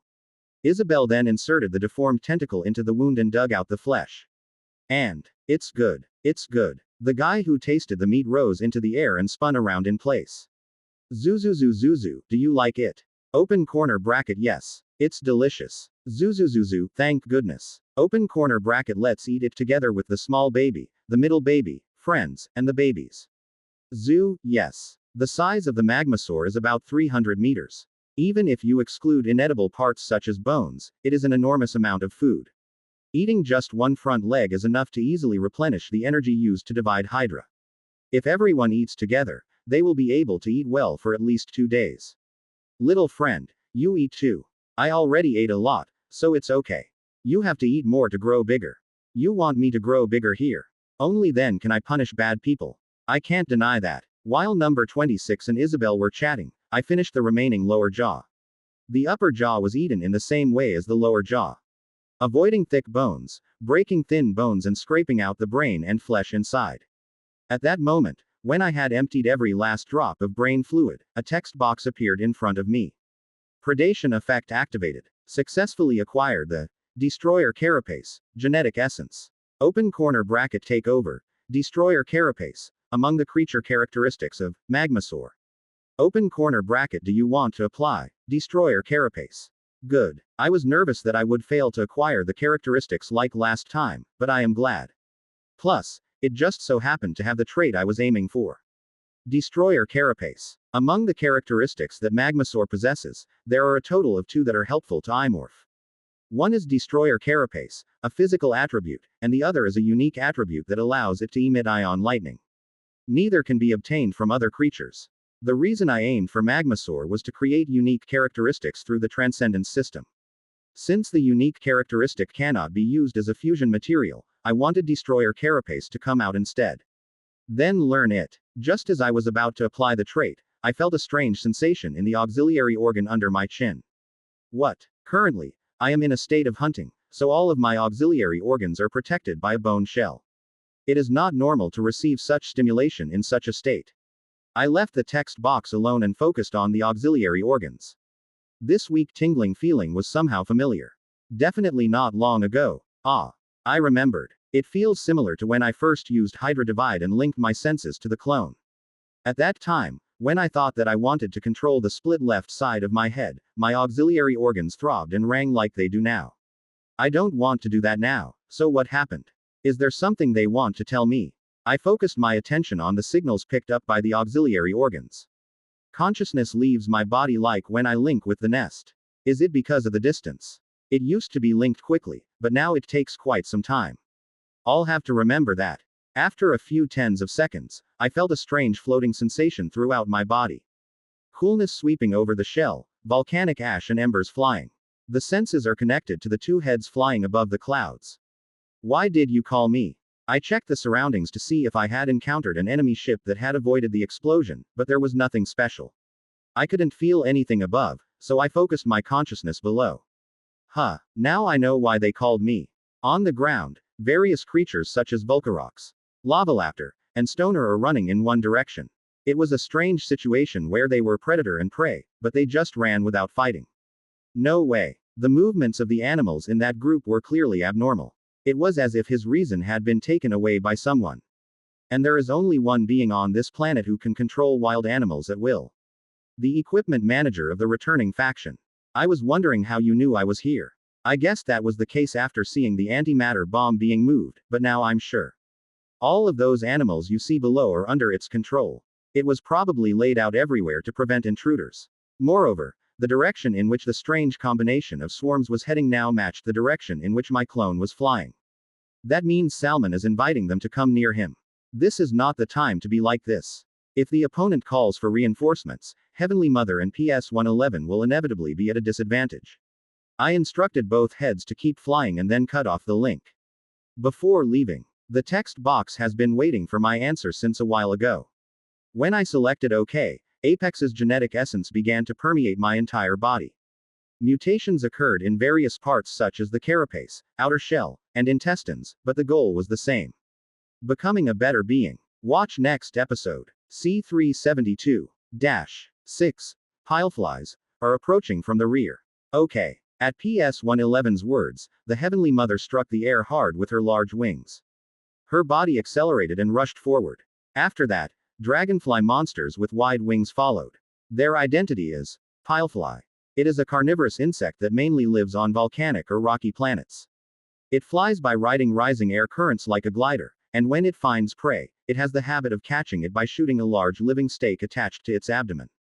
It is thanks to the living pile that the pilefly, which is only 3 or 4 meters in size, can survive on this planet infested with all kinds of monsters. The biological stakes they shoot have very high throwing speed and penetration power. Therefore, it can kill even heavily armored creatures such as Volcarox. Biotic stakes with such terrifying power rained down on the black-winged Thunderbird. The Heavenly Mother descended to the ground to avoid being bombarded with 70 centimeters projectiles. The stakes narrowly passed over the black feathers covering its back. If I flew faster here, I could avoid their pursuit, but the situation was not easy. That's because of PS-111 hanging from her hind legs. PS-111, which was holding on to its hind legs with its claws, moved its long tail and pointed backwards. The demolisher attached to the end of the tail activated and began shooting material decomposition bombs. Heek. A giant dragonfly that was following the air current lost one of its wings and fell. The navy blue energy bullet that flew next hit the wings or heads of the 3 birds. Of the 6 that followed, 4 fell to the ground.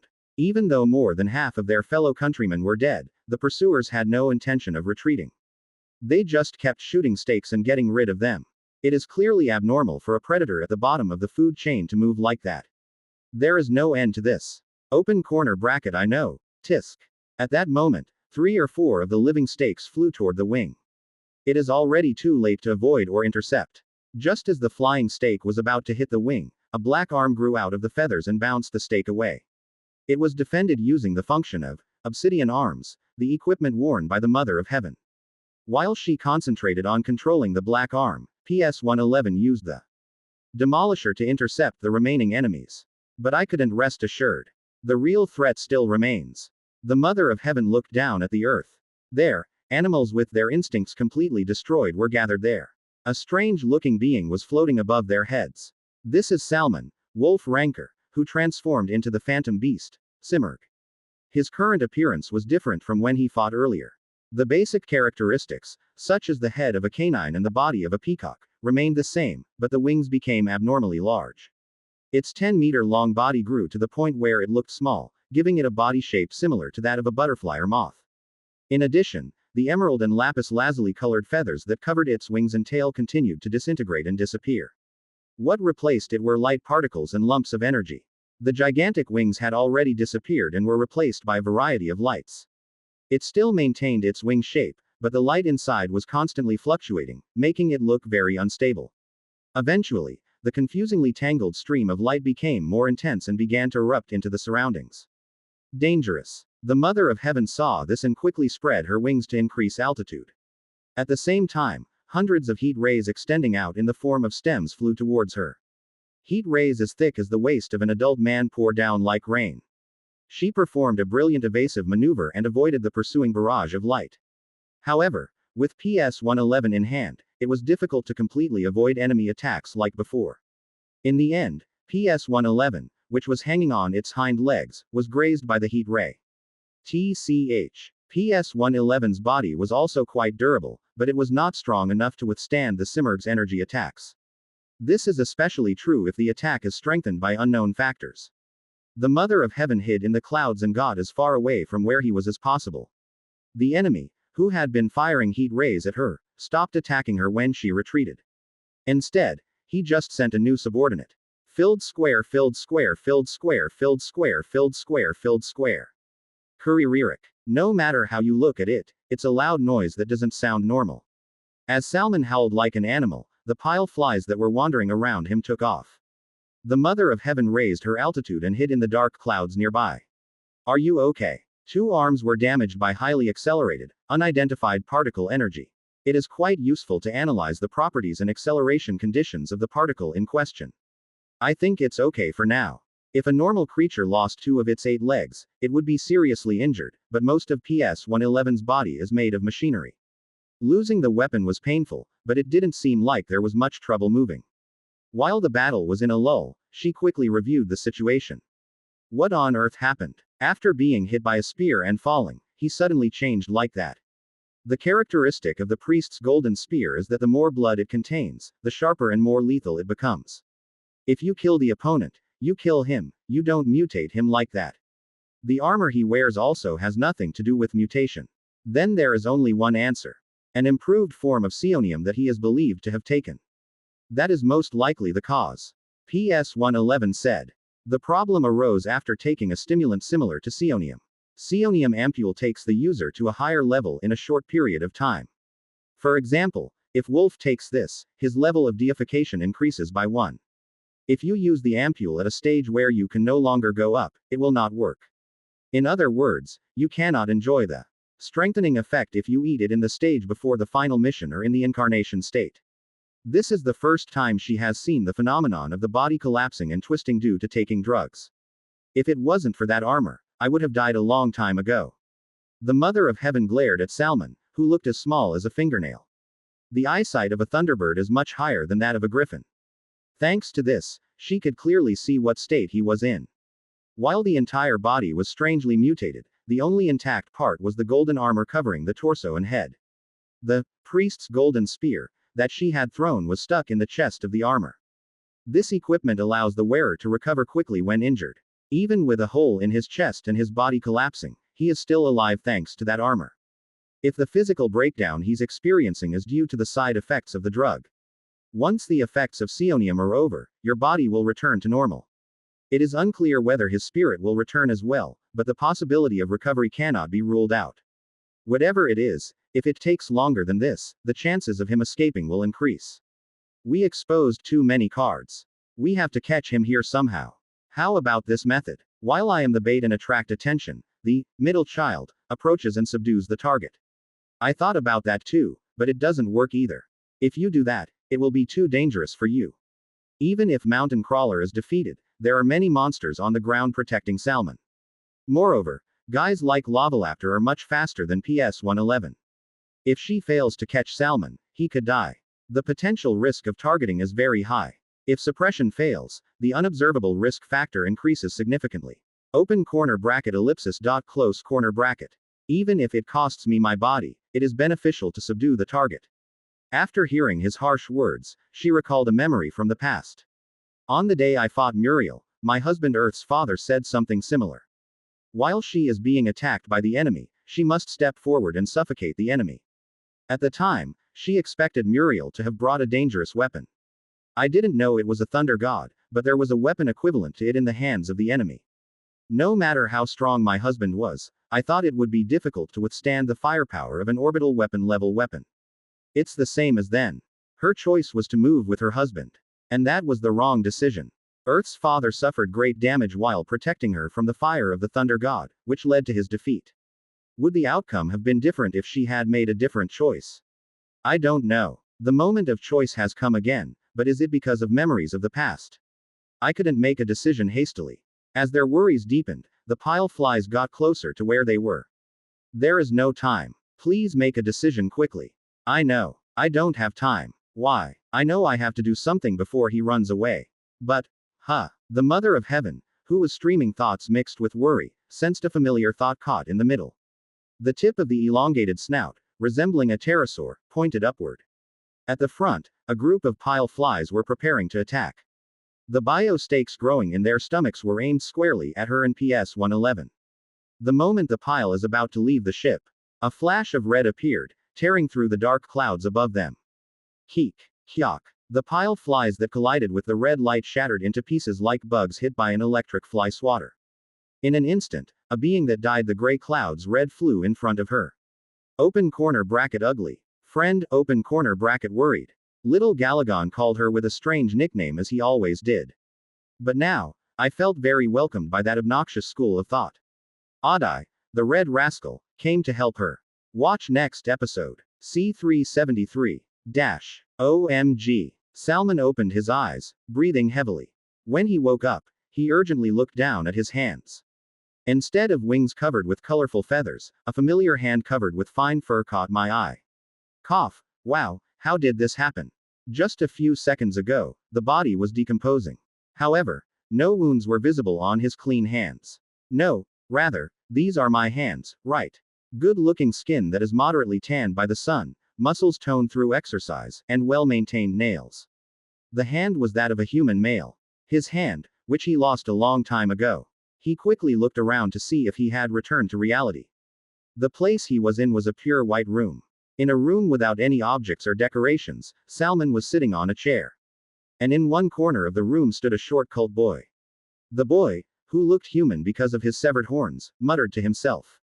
Every time I opened my mouth, there was noise and I couldn't understand properly. However, I was able to understand a few parts. I didn't know that the psionium they made had that effect. You, what about you? Thanks to you, I got important information. Since there is no filled square this time, I will help you.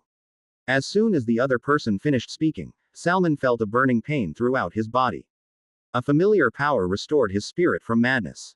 I've received help like this before. He gritted his teeth and tried to somehow stay sane. Say, to psionium, I never thought there would be such a side effect. When the spear thrown by the enemy pierced the chest, all of the psionium ampules contained within were shattered. The reinforced psionium in the ampule seeped into the wound all at once. Originally, psionium's effect does not activate on those who have reached the end of the growth stage or those whose duration has become zero after using it multiple times. There is no harm from overdosing. However, it was not the reinforced psionium he used. After a large amount of drugs were administered, the body began to change. His body was converted into energy particles against his will. As a Simurgh skilled in energy manipulation, he was able to control the mass of energy that replaced his body, but this was only possible if his brain remained. If it weren't for the equipment he wore, the golden salamander, his body would have collapsed long ago. If it weren't for the regeneration effect, I would have died. The golden salamander, called Gecko Gap, in the community, is equipment specialized for defense against energy attacks and body regeneration. While the armor regenerates the body, the energy must be controlled somehow to prevent collapse. He looked down at the golden javelin pinned to his chest. Starting from this window, I was about to pull it out because it was interfering with my recovery, but I felt a cool sensation in the back of my neck. The animals under his control had sent a signal. You bastards. There's still some left. Slaves sent by Imov. They are targeting Salman's life. Salman focused his attention on the beasts he ruled. As a result of connecting his senses with each animal, the sensations they saw and felt were transmitted to his mind. Everyone here is looking into the dark clouds. A moment later, the enemy appeared through the clouds. The enemies he fought before losing his temper were the mutant screamer and the black thunderbird. However, the being that appeared from hiding was not the thunderbird. There was a being there with red wings that glowed brightly in the darkness. Galagon. Salman, who has the power to control wild beasts, immediately figured out its identity. It was much smaller than a regular Galagon and had a mixture of red and white scales, but it was definitely a Galagon. And Galagons do not inhabit this planet. A morph. The guy also appeared here to target Salman. Galagon, whose red wings shine in the surroundings, moves. Flying creatures near Salman also started to intercept the enemy. But Salman didn't expect much from them. Of course, the opponent is Galagon. It's a relief to just succeed in wasting time. Doesn't care. Just taking time is enough. Catch him. All creatures that can fly, including pile flies, rushed towards Galagon. A swarm of flying creatures as small as a small cloud and the enemy quickly get closer. The guy, who was smaller than a regular Galagon, seemed to have no intention of avoiding it at all. The moment the head with sharp horns turned red like wings, Salman's group and the creature collided. The opponent is one, here are hundreds. It was clear who had the upper hand. The result of the two sides clashing was as Salman expected. Galagon flew in like a shooting star and tore his slaves apart. No monster could block his path. Good. The sight of a bastard sprinkling blood and flesh on a cloud filled with volcanic ash. It was exactly what he expected. Salman released all the energy flowing through his body at once. All the energy concentrated in the shape of wings turned into heat rays. Since the energy was created by sacrificing even the body, its size was truly enormous. A huge heat ray raced towards the sky beyond the bombardment of the cult's orbital weapon, Rain God. At the end was Galagon, who was distracted by Salman's men. As the heat ray hit its target, an intense flash of light obscured his vision. The links with the creatures he was ruling with were cut off all at once. Looking through the eyes of another animal on the ground, I saw clouds of fire covering the sky. The regular Simurgh's energy bullet attack has more firepower than the green Galagon's psychic breath. Energy bullets fired while in a strong state are much more powerful than that. The heat ray he fired this time was much stronger than the one he fired in his previous strong body state. It wasn't for nothing that he reminded me of the Thunder God. Even Magmasaur, which has tremendous defense power, will suffer fatal damage if hit by this heat ray. That little Galagon wouldn't have a single piece of flesh left. Now that he's dead, I guess I'll have to find another one. Mutant Screamer and Thunderbird are also probably hiding somewhere. As my eyesight slowly returned, the creatures on the ground looked to see if there were any enemies. But one of them discovered something strange. There was a small flame in the burning sky. With flames everywhere, the flames could be seen incredibly clearly. Open corner bracket no way. Until just now, it was a mixture of red and white. But now most of the body has been dyed ruby red. Among the rankers, there is no one who does not know what those red scales symbolize. No, you must have seen it wrong. Salman hurried to gather his energy again. He was so embarrassed that he even forgot the pain of his body collapsing. So he was late to recognize the object falling on his head. Open corner bracket ? Close corner bracket. When Salman looked up, he saw a mutant screamer that looked like a mixture of a spider and a scorpion. A dark blue light flashes from the tail of something falling from the sky. Salman, realizing that it was a signal to fire, quickly turned his head to the side. The energy bullet grazed one side of his face and landed on his shoulder. However, the enemy's attack was not just one. This is because an enemy about 8 meters in size climbed on his body. Boarding successful. Let's move on to the next step. This damn guy. It clawed at his armor with its sharp claws. The claws dug into the smooth surface, tearing holes here and there. The opponent is trying to destroy the golden salamander. Dare. As long as Galagon is alive, running upward is suicidal. There are still many of his slaves left on Earth.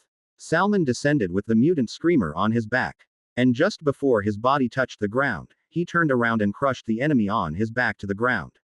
The impact caused the mutant screamer to fall away from him. Volcarox rushed at the guy lying on the black ground. The guy who was just about to get up was hit by the bronze bull's charge and fell down. Besides Volcarox, other monsters also rushed to attack the enemy. In the meantime, he checked the condition of his armor. Due to repeated damage, the golden salamander was on the verge of destruction. Open corner bracket coup. U. As the armor's recovery effect wore off, pain came flooding back. Salman cried out in anger and pain. This window. Because of this window, Salman, who lost his temper, lowered his head and put the golden javelin in his mouth. And then he forcefully pulled out the window. On the subject of Amov's slave, he threw the spear carelessly and let out a thought wave filled with hatred. The enemy, who was pushing Volcarox's head away with his claws, looked at him. Do you think a monster like you could kill me? There are two errors, so I'd like to correct them. First, Imov and I are not in the relationship of owner and property. The monster with the face of a human woman continued speaking as it stabbed Volcarox's vitals with its bladed legs. Second, my mission has already been accomplished. It's not me who eliminates goals. What? Just as he was about to ask what that meant, he felt an intense pain in his stomach. Two jewel-like eyes slowly looked downward. A blood-covered spear blade was sticking out of the lower abdomen. At the same time, cracks appeared in the armor covering the entire body, and it soon stopped working. When the spear was pulled out, blood poured out from the wound. Salman, who no longer had the strength to stand, fell to the floor. Wolf Ranker, who had stabbed him with the priest's golden spear, stood before him. Successful suppression of target. It was close. Yes, you. The opponent was not in the form of a thunderbird, but in the form of a griffin beast. After dropping the mutant screamer, they probably prepared a surprise attack. Actually, now that I think about it, I think it's a good thing. As the golden salamander breaks down, the collapse of his body is accelerating. His death was a foregone conclusion. There wasn't much time left for him. Less than 10 seconds at most. Is this the end? To die at the hands of insignificant people like them. Salman was the chosen one. In reality, he was a famous wealthy man, and in this world, he was a strong man with great power. In other words, he is a being of important value in both worlds. The target's biological response is rapidly decreasing. What? Why suddenly? It's because the body's decay is accelerating. As the collapse accelerating, could it be that the golden salamander is broken? Yes. Life support equipment is currently disabled. Wait. You can't let me die like this. What is it? Hunting. It's not over. It was never destined to end miserably like this. Okay. If you're a fan, you'll help me, right? The leader of the returnee faction is one who knows his value well. Didn't you actually help him in his madness this time? There is no way Byonho will abandon him. Byonho. There is no time. Hurry. Help me quickly. Byonho. Salman shouted Byonho's name right before he died. But there was no answer back. Watch next episode. C374. I have to survive somehow. Isn't there a way? Auxiliary facilities are needed to control deterioration and collapse at the cellular level. How to even preserve the head? It's impossible. The Mother of Heaven looked down at the dying Salman. His entire body was simultaneously disintegrating into light particles. Parts like wings and legs have long since disappeared. About a quarter of the head was blown off, and the skin on the torso was gone, exposing the muscles and organs. Her original idea was to subdue Salman and wait for Amav to come. This guy is in charge of the returning faction's equipment. There must be a lot of information in your head. As for the returning faction, there is a high possibility that they know more information than Alshas. Plus, there are perks. The ability to subjugate wild animals, the beast god's lasso, is a power so powerful that it is hard to miss. It is an excellent ability for Imorph, who gains strength from the genetic essence of living things. But then things took a strange turn. If this continues, his entire body will collapse before Amorph arrives. Not only does it provide information, but it also goes beyond obtaining special benefits. In that case, it would be better. She took her eyes off Salman and looked around. Numerous creatures are standing motionless. This is because the privilege of Salman, who is not dead, is still strangling them. There isn't much time left until that powerful force is lost. I need strength. In the past, she made a certain choice. As a result, she lost her husband and family. In this fight too, she had to choose. While PS 111 is the bait, will you attack the enemy or retreat? At that crossroads, she ultimately couldn't choose anything. No, in fact, it was as if I had made the worst choice, worse than before. Without Adai, the situation would have been much worse than it is now. Past and present, I have continued to make wrong choices. The reason is clear. It was because there was a lack of power. Rather than being forced to make a choice, it's about creating a situation where you don't have to make a choice in the first place. To do that, you need strength. Besides, she still has work to do. Plural. Those who killed my family still roam this world. The reason she decided to cooperate with that amorph in the first place was for revenge. Regardless of her affection for Imov's friends, she never gave up on revenge. Even more so, I needed strength to protect those little monsters I had become new friends with. Will alone is insufficient. I gained new transformation abilities and powerful equipment, but it's still not enough. She tightened her grip on the short spear. I've never taken away someone else's privileges, but I've heard stories in the past about other players fighting over perks. I wasn't told exactly how to obtain it, but I was able to get a rough idea by looking at Imov's example. Help me. Please speak. I'm going to rip out his heart. If there is any interference coming from around you, block it. It's okay, even if it's just for a little while. When Wolf increases his level of deification, he needs the heart of another creature. Looking at Amorph's example, the same thing would apply when acquiring other players' perks. The Heavenly Mother made up her mind and approached Salman. While flying to the location where Salman's base was located, the auxiliary organ under his chin trembled. A strange signal came from the left head and right head clones. What? Although it is a dangerous situation, there is no sense of urgency. Instead, it seems like a fairly exceptional situation has occurred, even by my standards. Why are you doing this all of a sudden? Isabel asked as I stopped mid-flight. I guess it's because I'm worried that something is wrong with my sister PS 111. I said I would check for a moment and got down on the ground. As I lay face down on the ground and focused my senses on my auxiliary organs, I felt my consciousness slipping away. After the connection was completed, I began to feel environmental elements that were different from this place. There is a faint smell of blood in the air. At the same time, a weak wave of energy is detected. Energy waves were unusually felt in the corpse of a certain creature. Most of the body was damaged, so there were no intact parts. In particular, the chest area was severely cracked as if someone had torn it apart. And the smell of blood came from the hill behind the creature. No, I thought it was a small rocky mountain, but it wasn't. Because there is no mountain in the world with 4 eyes. 4 narrowed eyes watched my clones. Mountain crawler. This is my first time seeing a mountain crawler that big. They grow infinitely until they die, and to grow to that level, they would have to live for thousands of years or more. I don't know why that guy is here. An individual that has grown to that level may have had some beneficial characteristics. First, I'll have to subdue it with a duplicate and then eat it with the main body. I was about to attack by moving my left and right head, but a familiar face popped out from above the guy's back. It was Odd-Eye, a Galagon with snow-white scales and red horns. I guess they came here after destroying the satellite. They probably came here after seeing the explosion of the antimatter bomb. Some of the wounds were sutured, but only temporarily. PS 111 and Heavenly Mother, who were trying to get off the back with him, also spotted my clone. The Mother of Heaven, who returned to her griffin beast form, had her entire body glowing black, unlike before. It's because I'm wearing the newly made wolf-specific equipment. PS 111, who was with me, got off the mountain crawler's body and approached me. 2 of his arms were broken, probably due to damage suffered during the battle. 82% similar to the sub-controller. Amorph. Is it a duplicate? What happened? Due to unavoidable circumstances, we failed to suppress the target. Unavoidable circumstances. The target overdosed on psionium-type drugs, causing genetic structural alteration and cell collapse in the body. We couldn't keep it alive until Imhoff arrived. While he was explaining, I felt a subtle psychic power from the Mother of Heaven next to me. She was looking at me with serious eyes and trying to convey something. Are you shooting a thought wave?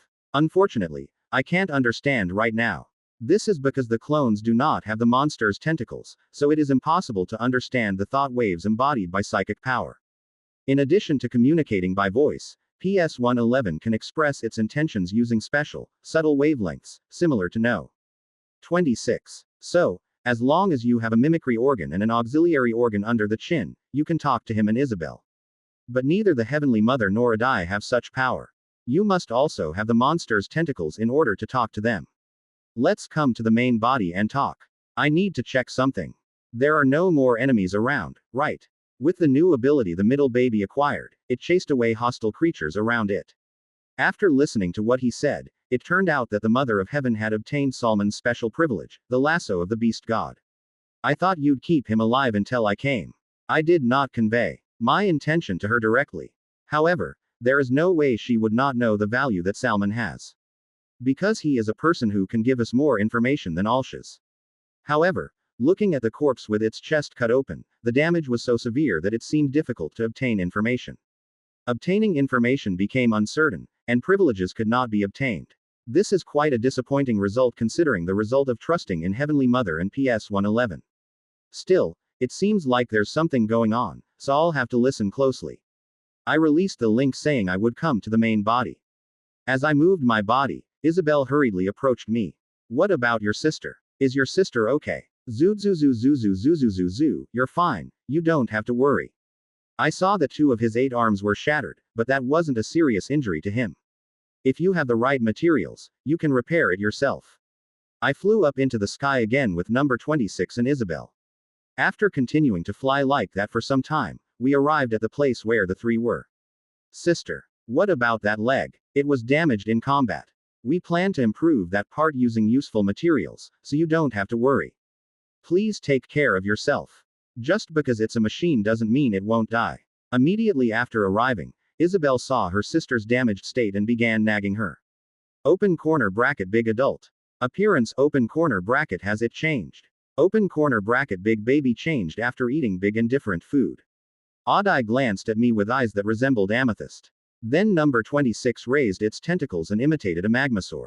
Open corner bracket horn, open corner bracket big, open corner bracket a lot, open corner bracket good. Eventually, the guy waved his tail as if he liked the changed appearance of his body. Looking at his tastes, I could see that he would like my appearance with the destroyer upper applied. At other times, I would have explained to him about the changes in my body, but now there are more important things to do than that.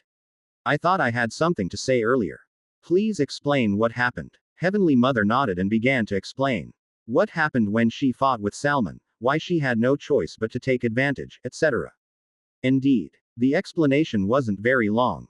But I could completely understand why she did what she did. How hard I tried to avoid the worst outcome. In addition, the side effects of the improved version of Psionium were unexpected. Besides, the privileges she received are considered income in their own way. It's a pity that I didn't get it, but I must be satisfied that Heavenly Mother did. I know what happened. Sorry. If I had been stronger, I would have had better results. This much is enough. Don't blame yourself. I decided to end the part about Salman with that. I picked up the ranker's lying corpse and put it in my mouth. PS-111 said that its genes were mutated. It seems to be true. As soon as I chewed it, a horrible texture, like an eraser, greeted me. This is the first time he has eaten such tasteless food since becoming an amorph.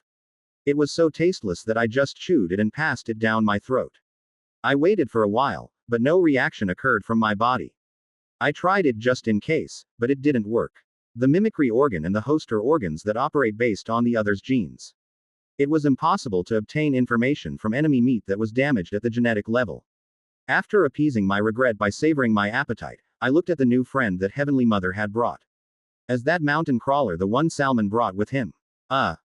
She looked back as if she had just remembered my question. Seeing how calm you are, I guess you took control. Actually, it's a bit ambiguous to call it dominance. The perk effect has changed a bit. Really, should I call it a vice principal? In addition to simply controlling him, he can also read his emotions and memories. She placed her hand on the mountain crawler's head. Then the giant beast quietly closed its eyes. It was exactly like a pet dog feeling its owner's touch. It's a vice principal. I can still feel his pain and fear. The painful memories I experienced here. Her amber eyes fluttered as if sensing the mountain crawler's senses. When I only heard about it, it seemed like it was close to being compatible with the parasitic colony I had. For a moment, there is something about her words that bothers me. You said you can feel the memories now, right? Yes. How much detail can I know? That's. Ah. Her eyes widened as she realized what the question meant. That giant mountain crawler was brought by Salman. There is a high probability that the owner has been watching what he is doing here. Good. To get information, you have to first treat his wounds. I implanted symbiotic spores into a wounded animal that was interacting with its new owner. The next thing you need is a nest. The situation is different from what I expected, but there is no problem. If I do well, I think I can achieve all my goals on this planet. AC 375. Dash. A huge star burns like a bonfire illuminating the pitch-black darkness. While the old celestial body named Olga, a red giant star, was emitting its own light, a spacecraft appeared with a blue light. Superlight voyage completed. Red giant star, Olga, confirmed. We arrived safely in the Durain star system. The situation room has a clean atmosphere as if it was made of white marble. Humans in military uniforms are operating computers in front of a hologram of a star map floating in the center.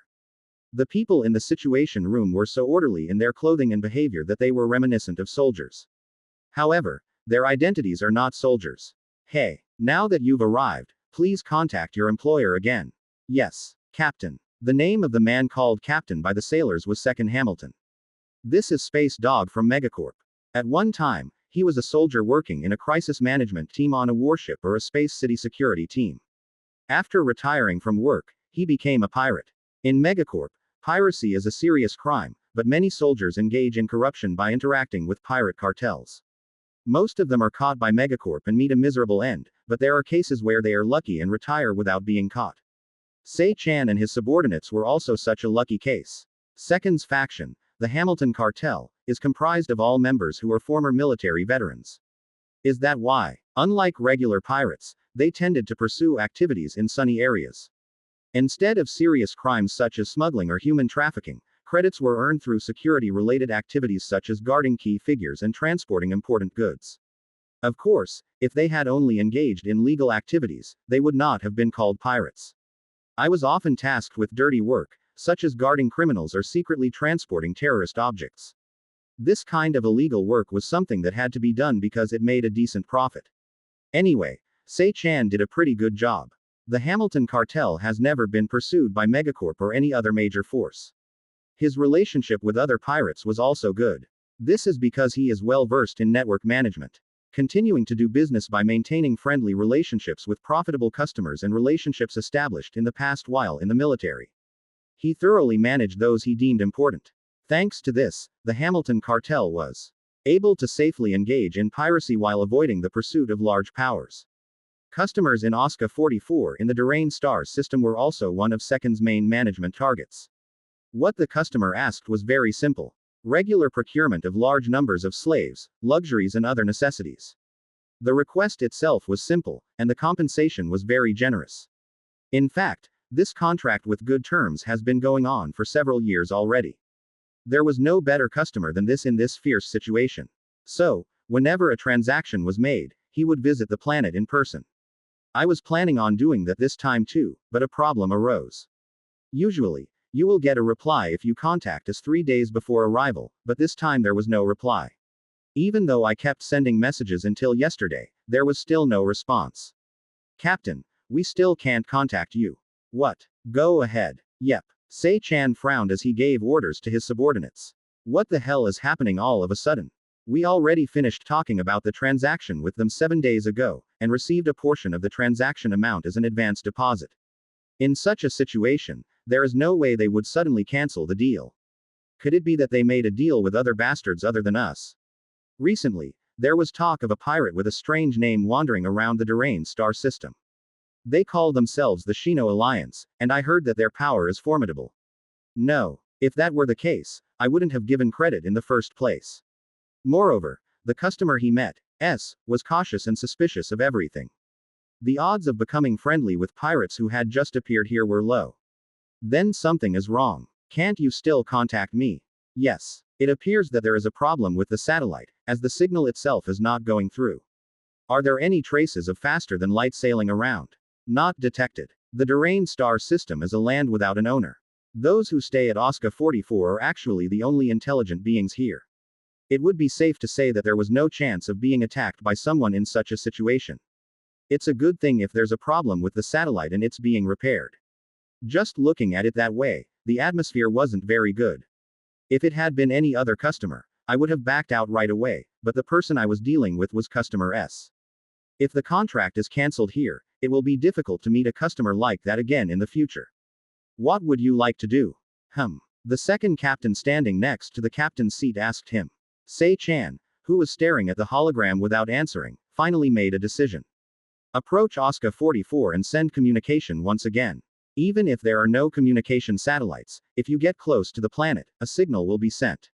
All right. Once the destination was set, the rocket thrusters on the sides and rear of the hull spouted fire. As the ship moved, the hologram map changed moment by moment. The ship printed in the shape of a triangle gradually got closer to Osca 44. No other structures are shown. Communication satellites are not detected. Hasn't something happened? You'll find out when you get there. You must move carefully. Se-chan slightly nodded his head at the advice of his vice captain. After about an hour, Second's boat arrived near Osca 44. Good. Try again. Yep. A sailor who received Se-chan's instructions attempted to communicate. If there is a communication facility on the planet, whether a ship or a structure, the signal sent by them will be received. Everyone remained silent and watched the message, attempting communication. Printed as a hologram. And after a while, the message changed. Communication has been established with the ground. Phew. Good. Where is it connected? The sailor in charge of communications tilted his head while operating the computer. Well, it's connected to the ship's communications network, not the base. Ship communications network. No. Where is the base going and do I get a call from the ship? No. More than that, why aren't you doing a video connection? I'll check. The sailor typed the message and delivered it to the other party. Then a new message was printed at the bottom of the hologram. Due to the abnormal activity of the supervolcano, the base collapsed and volcanic ash covered the atmosphere, causing radio interference. Please understand. What kind of bullshit is this? It is certainly true that Osca 44's volcanic activity is intense. No, that's still true. I've been there and it's not at a level where it would collapse like that. Se-chan visited Osca 44's base several times before for business purposes. So I knew very well how strong the base was. It was at a level where it would never collapse unless a bomb exploded inside. The message arrived again, and the sailor confirmed it. Currently, personnel at the base are said to be taking refuge in a safe location with the remaining ships. Evacuating. Activate the detection system and check if what I said is true. Yes. This ship is an improved version of the Edgerton family's large destroyer. As it is a ship that is actively used on the battlefield, it is on a different level from the scrap metal ships used by ordinary pirates. The detection system is also much more high performance. An external camera mounted outside the hull was activated and filmed the point where communication was connected. Eventually, the results captured by the camera were transmitted as holographic images. Several ivory ships were anchored on the black ground. Most of the exterior walls were charred black, and some showed signs of slight damage to the guns or propellers. And in front of it were small structures that appeared to be temporarily installed. What is the condition? Is it because of a volcanic eruption like I said? There are traces of changes in the metal structure caused by high temperature heat. That area appears to be damaged from a collision. What is the creature's reaction? Response to life confirmed within a 10 kilometers radius from the connected ship. It appears that the error occurred due to radio wave interference. We tried various detection systems, but other than the cameras that captured the ship and simple structure, all came out wrong. As they said, it was clear that a problem had arisen when a supervolcano on the planet exploded. No, that's still true. Se-chan didn't understand. These are people who dared to come and reside on a volcanic planet in this remote star system. I don't know if it's true that a few volcanoes explode and completely collapse like that. While he was still suspicious, another message arrived. Captain, since the situation is like this, I will come here directly from over there and receive the goods. You're coming to my boat. How do I do this? Quote. As soon as he heard those words, he was convinced. This Chewy, something is decorating. Customer S has never once sent anyone to his ship. He only dealt with his base. It was suspicious to anyone that such a person would suddenly do business on the other party's ship under such circumstances. He was silent for a moment and looked at the hologram with narrowed eyes. Say you'll go from here. Vice Captain. Recruit people to come down, and prepare the equipment I will use. It's dangerous. The Vice Captain also felt that this situation was suspicious and tried to stop Sei-chan. But he had already made up his mind. His eyes turned to the ships captured on camera. I don't know what kind of trick it is, but, as a former soldier, he knows how valuable those ships lying around are. The base over there has been destroyed and there are few ships. There won't be many survivors. In this case, it is unclear whether we will be able to continue trading in the future. In that case, it wouldn't be a bad idea to take this opportunity to end the relationship. From now on, the vice captain will assume the position of temporary captain. The period is until I return. Captain. Sei-chan left the command to the vice captain and left the situation room. Customer S is a customer who has left a lot of profit to him so far. I appreciate that, but he is a pirate. I have no intention of paying attention when I can extract more from the opponent. Let's keep the ships as souvenirs of the end of the deal. 10 minutes later, a transport from Second's ship descended through the planet's atmosphere. Watch next episode. C376. What is the estimated time of arrival? Expected to be a 20-minute walk. Make sure all life support functions are working properly. Don't forget to check the spare oxygen capsules and medical kit. Yep. Inside a transport ship that landed dozens of kilometers away from its destination. The 21 pirates checked their equipment one last time before departing. The wild animals that live here have fucking thick skin. So penetrating bullets and armor-piercing bullets are the basics. Replace them all. All right. The members of the Hamilton cartel are all former Megacorp soldiers. Even before becoming a pirate, he participated in several battles. Is that why? The sight of them checking their reinforced clothing and Gauss rifles looked very familiar. Power suit activated. Depart. At the command of their leader, Strong Hamilton, 20 pirates activated the biohelmets they wore on their heads. This place is like a hellish planet, boiling with high heat. That's why everyone prepared special reinforced suits mainly used for battles in outer space. The reinforced clothing worn by pirates is a new product released by the Garmelda family. Unlike regular mid-level reinforced suits, it completely protects the entire body like a space suit. Not only defense but also strength support functions have been greatly enhanced, allowing operations to be performed even in harsh environments. The door of the transport opened, and Sei-chan got out ahead of him. Pirates wearing thick reinforced clothing followed suit. It's really shitty weather, Captain. It's like this no matter where you go on a volcanic planet. If the helmet comes off, it will fall off, so everyone be careful. Contrary to what he told his subordinates, Sei-chan did not wear a helmet. Although he was wearing specially designed goggles, most of his face was exposed. The air outside the transport ship was hot enough to burn the skin of an ordinary human in an instant. However, it is thanks to his skin that he was able to appear with a bare face. His face, not protected by the goggles, was covered with leather that was as rough and hard as a rock. Sei-chan underwent a gene transfer procedure that only high-ranking members of Megacorp could receive. The scorching heat and toxic air posed no threat to him. In fact, he casually checked the communication status. Vice Captain, can you hear clearly from above? Open corner bracket communication status is smooth. No problem. Okay. Then move. Yes. 21 people armed with high-tech mechanical equipment started running. Strangers race through a desolate land covered in fire and ash. The footprints left on the black ground quickly disappeared due to the volcanic ash blowing away with the hot wind. Since they were running wearing reinforced suits, their speed was surprisingly fast. Every time I took a step, the massive body jumped several meters into the air. Even while running, my eyes were constantly moving. The purpose was to check whether there were any dangerous elements nearby. Various information related to the surrounding environment was continuously displayed on the visor attached to the helmet to support the user. Open corner bracket confirm movement 150 meters away at 2 o'clock.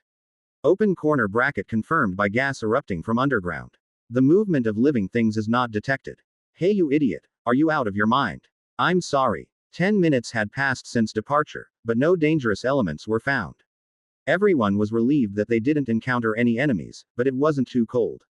Something is strange. Planets with extreme natural environments, such as volcanic planets, ice-type planets, and ocean-type planets, have something in common. It is a threat not only to the environment but also to native creatures. As befits monsters adapted to a harsh environment, their physical specifications are enormous and their belligerence is extremely high.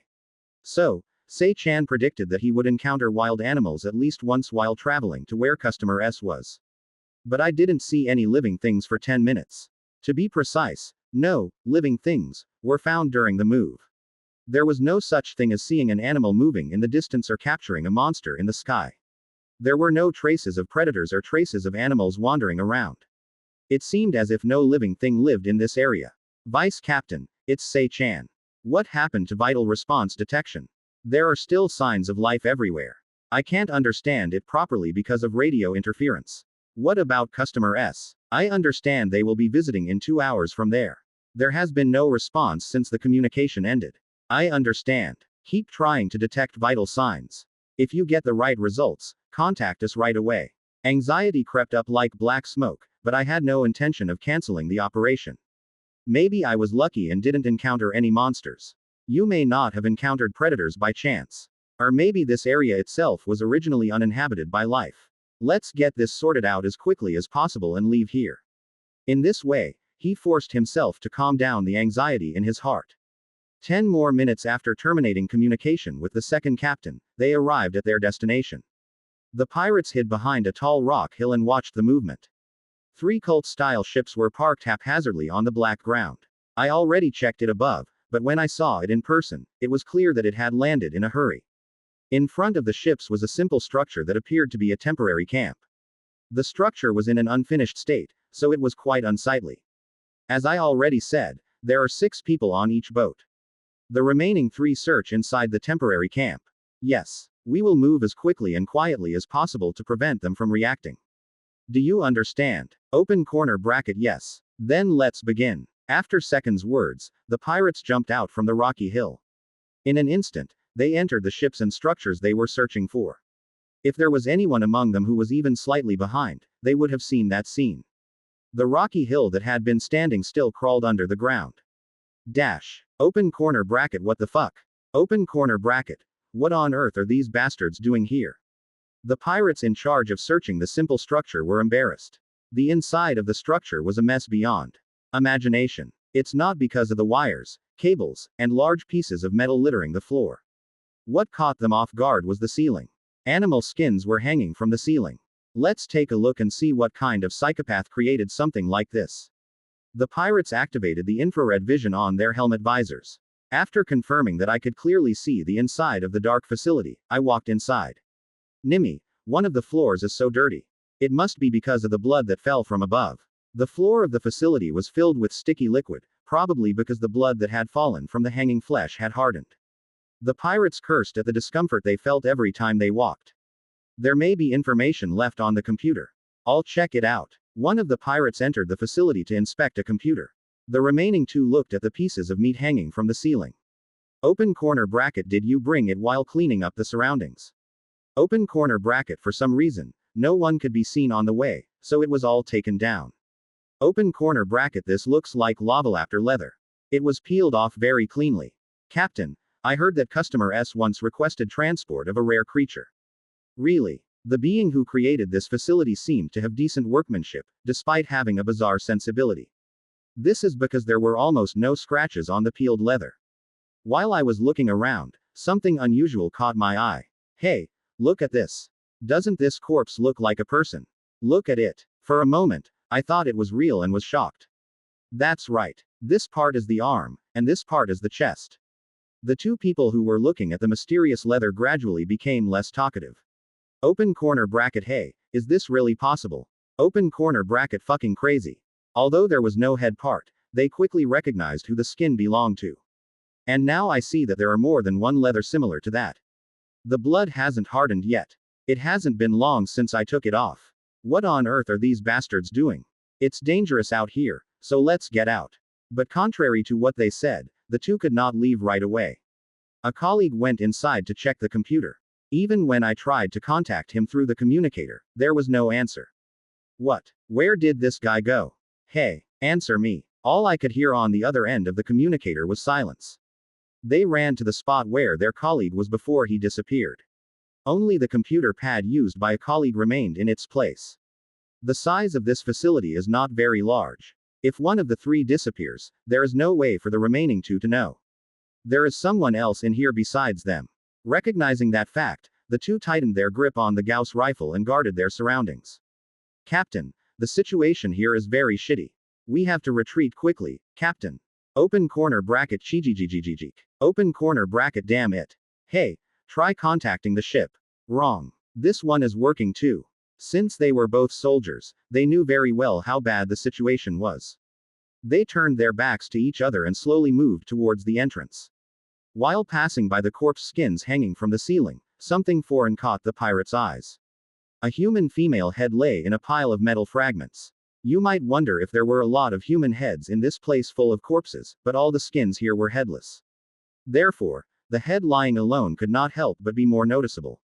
This is especially true if it is the head of a beautiful woman who was presumed to have been quite beautiful when she was alive. Fuck, what kind of crazy bastard would do something like this? The woman's head even had its eyes wide open. It was very eerie because it looked as if it was alive. At that time, I thought pirates were a bad thing. The woman's eyes moved. Eyes that move slowly as if a camera is turning. When the pirate saw that, he felt the back of his neck becoming wet. Then the pile of metal began to move. The pirate's head gradually moved upward as it met the woman's eyes. I thought I had placed the severed head on a metal pile, but I was mistaken. It was a giant spider with the head of a human woman. Where are you going? It, which felt no emotions, grotesquely bent its neck and looked down at the pirates. The moment they saw their comrade in the guy's hands, they vaguely understood. Why is there only leather hanging from the ceiling? However, the pirates, overwhelmed by the sight beyond common sense, were unable to move. I needed more muscles and bones to tone my body, and you came to the right place. A moment later, a scream came from outside the mysterious structure. The victims' deaths were soon buried in the fierce heat. Watch next episode. C377. Open corner bracket. Did you just hear that? Open corner bracket. What? Open corner bracket. I think I heard a scream outside. Open corner bracket. What bullshit? It's just quiet. Heavy footsteps and voices echoed in the quiet hallways of the ship. They were pirates who came in to take control of the ship under Sei Chan's orders. By the way, is there no one on this ship? If you see the life support system and cameras working, it means that someone is taking care of it. One pirate pointed to the wall. As expected from a cult-style ship, the hallways were full of geometric patterns. Among the numerous patterns, only the part the pirate pointed to was shining slightly. This meant that the surveillance camera in the hallway was operating. So you're saying they're filming us? But why are you still? I guess I'll have to go to the situation room to find out. Since infiltrating the ship, I have not encountered any living creatures. If you check the computer in the situation room, you will quickly find out where the survivors have gone. The 6 pirates started moving again. A dull metallic sound as I walked broke the silence in the hallway. You mean this ship will soon be ours? Don't you know the captain's personality? Most likely, they will sell it to other pirates. Tisk, that's a shame. The cult-style ship was also very sexy. Although the performance is poor. What about the new warship introduced by Edgerton in this civil war? As they were chatting and moving around, the pirate in the lead suddenly raised his right arm. At the hand signal to stop, all the pirates stood in place. Open corner bracket. Did you hear that? Open corner bracket. Shit, what else? The veteran pirate became irritated, asking if this was the beginning again. However, the lead pirate reacted differently than before. Open corner bracket. Please listen for a moment. Open corner bracket. I can't hear anything, so what else should I listen to? The veteran pirate who was grumbling closed his mouth. Because I really heard something. All 6 people closed their mouths and listened. At first, I thought it was the sound of the wind blowing outside the ship. You can hear the sound of intense heat waves raging across the planet. But no, that sound, faint but clearly audible, was much more terrifying than that. Open corner bracket. This is crazy. It was the sound of a baby crying. Open corner bracket. Is what I heard correct? Open corner bracket. Fuck, why is the baby crying here? The pirates of the Hamilton cartel are veterans of numerous battles. Of course, I saw all kinds of terrible scenes. However, this was the first time I encountered a situation like this where a baby could be heard crying in an empty ship hallway. There's no way there's a baby in a place like this. Someone must have played a recording. Really? So, let's catch the crazy pervert who was doing this shit first. At the words of the senior pirate, the other 5 barely calmed down and nodded. The pirates walked towards the source of the sound in a tense state. The hallway that had been described as beautiful just moments ago now felt eerie. Patterns tangled on the ceiling and walls, noises every time you walk, and the baby's voice. There was nothing ominous about it. I passed through several areas without encountering anyone. It was clearly moving in the direction the voice was heading, but it still sounded the same. Not only that, but the pitch and pronunciation of the cries were different every time, so no matter how much I listened to them, it didn't feel like they were recorded. That voice was not recorded. Everyone here thought so, but no one said it out loud. The strange journey soon ended. A door with a luxurious pattern was blocking them. Open corner bracket, this is the last one. Open corner bracket, restaurant. Open corner bracket, it's probably in here. Open. Yep. The pirate in the lead connected the mechanical device on his forearm to the terminal next to the door. As I was preparing to open the door with hacking, I heard a voice from inside again. Are you okay? Please help me. I don't want to die. Hi, I'm hungry. Let's eat. In addition to the cries of children, the voices of men, women, the elderly, and several other human beings could be clearly heard. Just counting the voices that can be heard, there are at least 10 people inside. I wondered where everyone had gone. Fuck, it's all gone. Only then did the pirates feel relieved and show their fighting spirit. My body, damp with cold sweat, became excited with anticipation of the upcoming murder. Soon, the door to the dining car opened. The 6 people jumped inside with Gauss rifles pointed forward. The inside of the restaurant was not in good condition. Most of the tables were overturned, and the lights here and there were broken and blinking. Open corner bracket, if you see anything, shoot right away. Open corner bracket, yes. Wow, really? Come fast. Hey, there. If you have a cigarette, give it a try. Are you okay? The owners of the voices were still conversing peacefully. They seemed to have no idea how much danger they were in. The pirates moved in perfect order under the frantically blinking lights. After passing the fallen table, they reached a place in front of the freezer in the kitchen. I'm starving. It's here. Here. What is this? Ha ha ha ha ha. Get ready. While the 5 people were aiming with their guns, the pirate in the lead grabbed the doorknob and opened the door wide. What? There isn't one, right? The freezer with the light off was empty. Not only were there no ingredients, but no people were visible. Hey, above your head. When the pirate who opened the door was taken aback, the senior pirate behind him urgently shouted. Before he could react, something pink wrapped around his upper body. After saying a short word, the pirate's body disappeared into the darkness. And tentacles that looked exactly like the ones I had just seen popped out of the freezer. Open corner bracket W, what is that? Open corner bracket, everyone shooting. Open corner bracket saw, help me. To Duduk. Open corner bracket Kwa. Chijijijik. The panicked pirates tried to open fire, but the tentacles were faster. Tentacles the size of adult male thighs grabbed the pirates one by one and dragged them into the freezer. Fuck you. While his colleagues were being slaughtered, the veteran pirate quickly escaped from the kitchen and ran towards the wide-open restaurant door. It was clear that everyone on this ship had been attacked by that monster. This fact must be conveyed to everyone. Just as he thought that and was about to leave the restaurant, his legs stopped. What the hell? Why is this like this? No matter how much strength I put on my legs, they wouldn't move. Not only my legs but my entire body became as if turned to stone. As he struggled to escape from the unknown force, a familiar voice reached his ears. I guess I'll have to go to the situation room to find out. This ship will soon be ours, right? Where? What is that? Bye. Help me. The old pirate realized that his voice was included in the chattering of countless people. Not only that, but also the voices of my colleagues. The being that bound him with intangible power slowly approached from behind.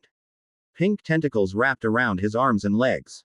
In the face of this overwhelming presence, there was only one thing he could do.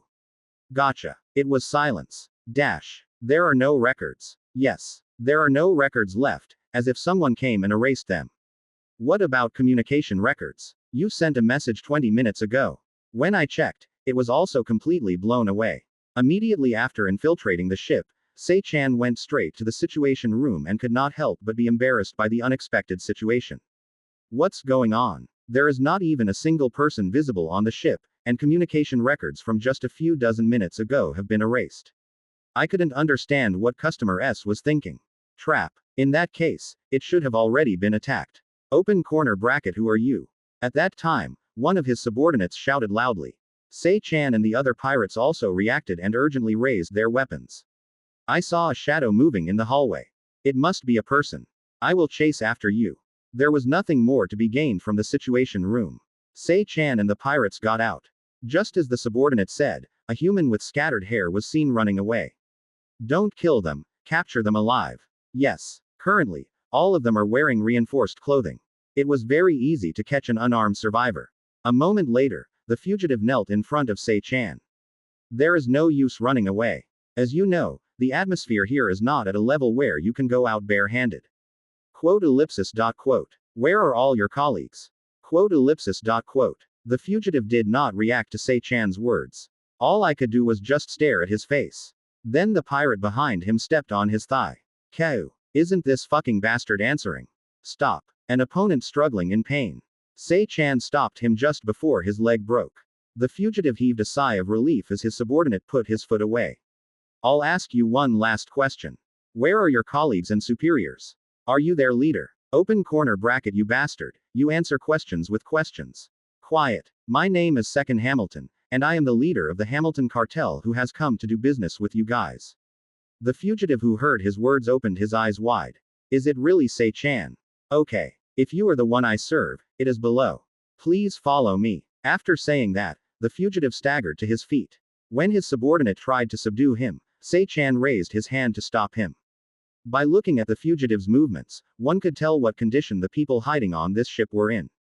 The tanned clothes, slanted face, and skinny body could never have been created artificially. Customer S and his companions must be seen as being on the verge of death. If he wants to survive, he must get help from the Hamilton cartel, whether he likes it or not. I will follow him. Sei-chan and his group moved under the guidance of the fugitive. The fugitive, who was walking with a limp, stopped in front of the cargo bay. When he opened the door, a thick darkness with not a single glimmer of light greeted the visitor from outside. Are you in here? No. He is down there. Under. The fugitive did not answer and walked away. The pirates also activated their infrared surveillance sights and followed suit. Quote question mark exclamation mark quote. Captain, is this? As soon as they entered, the pirates immediately realized that the cargo hold was not normal. Everything inside, including cargo, containers, ceilings, and walls, was covered in strange slime. And except for the area near the entrance, the entire floor disappeared. There was a large pit where the bottom of the ship had been. A pit that appears to be made of the same material as the slime that covers everything. It was so deep that I couldn't see the end. What is all this? It is his creation. You've been saying it's him since a while ago. His name is Salman, right? If you want to know the name, please ask directly. What? The moment Sei-chan asked, the space where they were standing shook violently. It's not an earthquake. Something very large is moving inside the pit. Something scary beyond his imagination is happening on this planet. This situation is not normal. Feeling a shiver run down his spine, Sei-chan hurriedly connected the communication. Vice Captain. It's blustery here. Come here right now. Open corner bracket Captain. Crackle, crackle, monster, crackle, invade the ship, crackle, we all die, crackle, ah.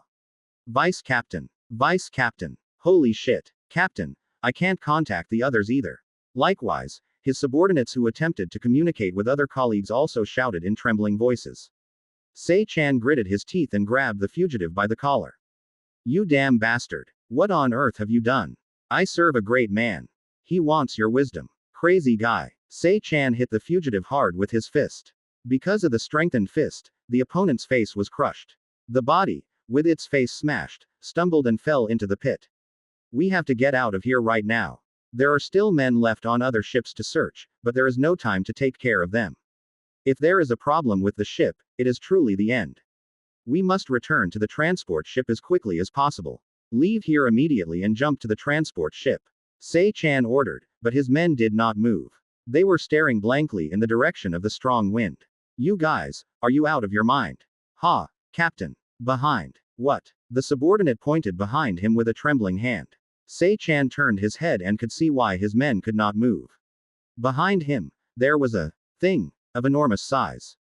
Open corner bracket Gagugu. Quote ellipsis dot quote. The being stuck out its long neck from the pit and moved its jaw to lightly swallow the corpse that had fallen earlier.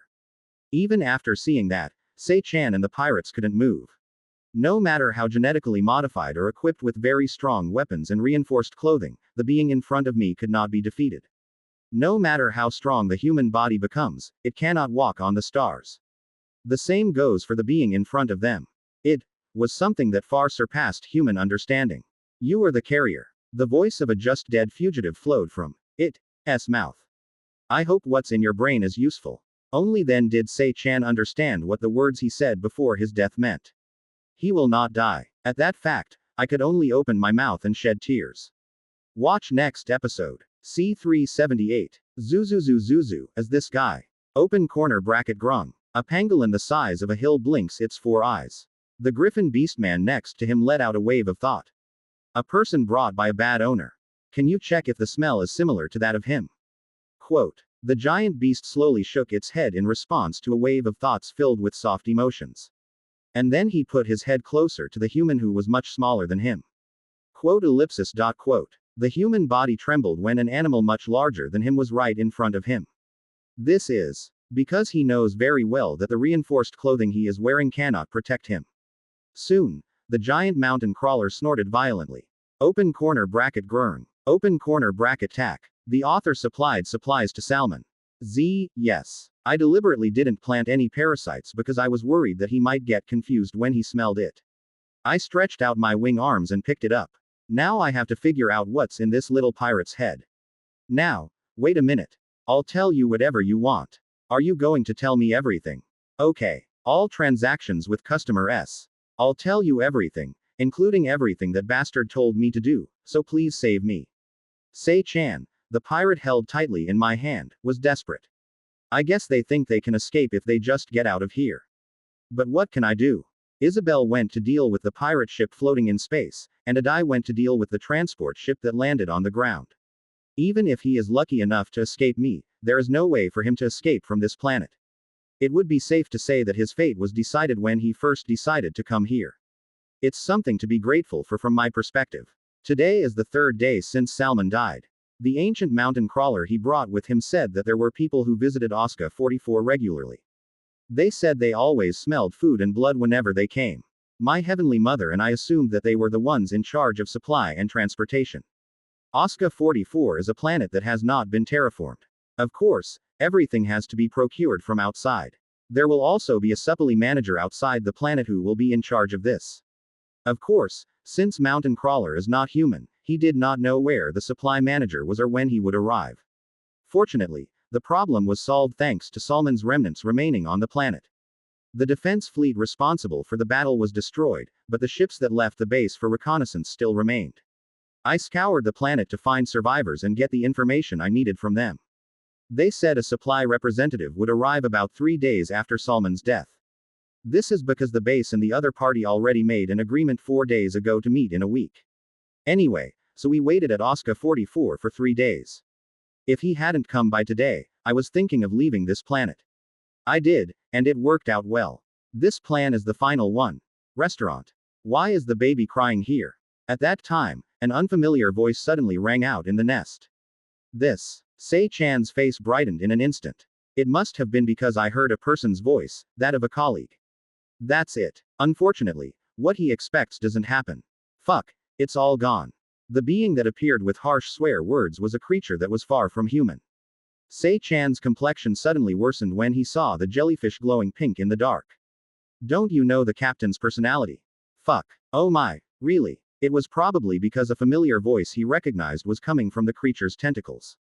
Every time the small protrusions covering the surface of the tentacle moved, male and female voices continued to flow out. It's like playing back a recorded voice. Big baby. Ha ha ha ha ha. Fuck. Zuzu, don't use that word. Pink jellyfish number 26 recognized my wavelength and stopped moving. No. Why? Zuzu, that's a bad word.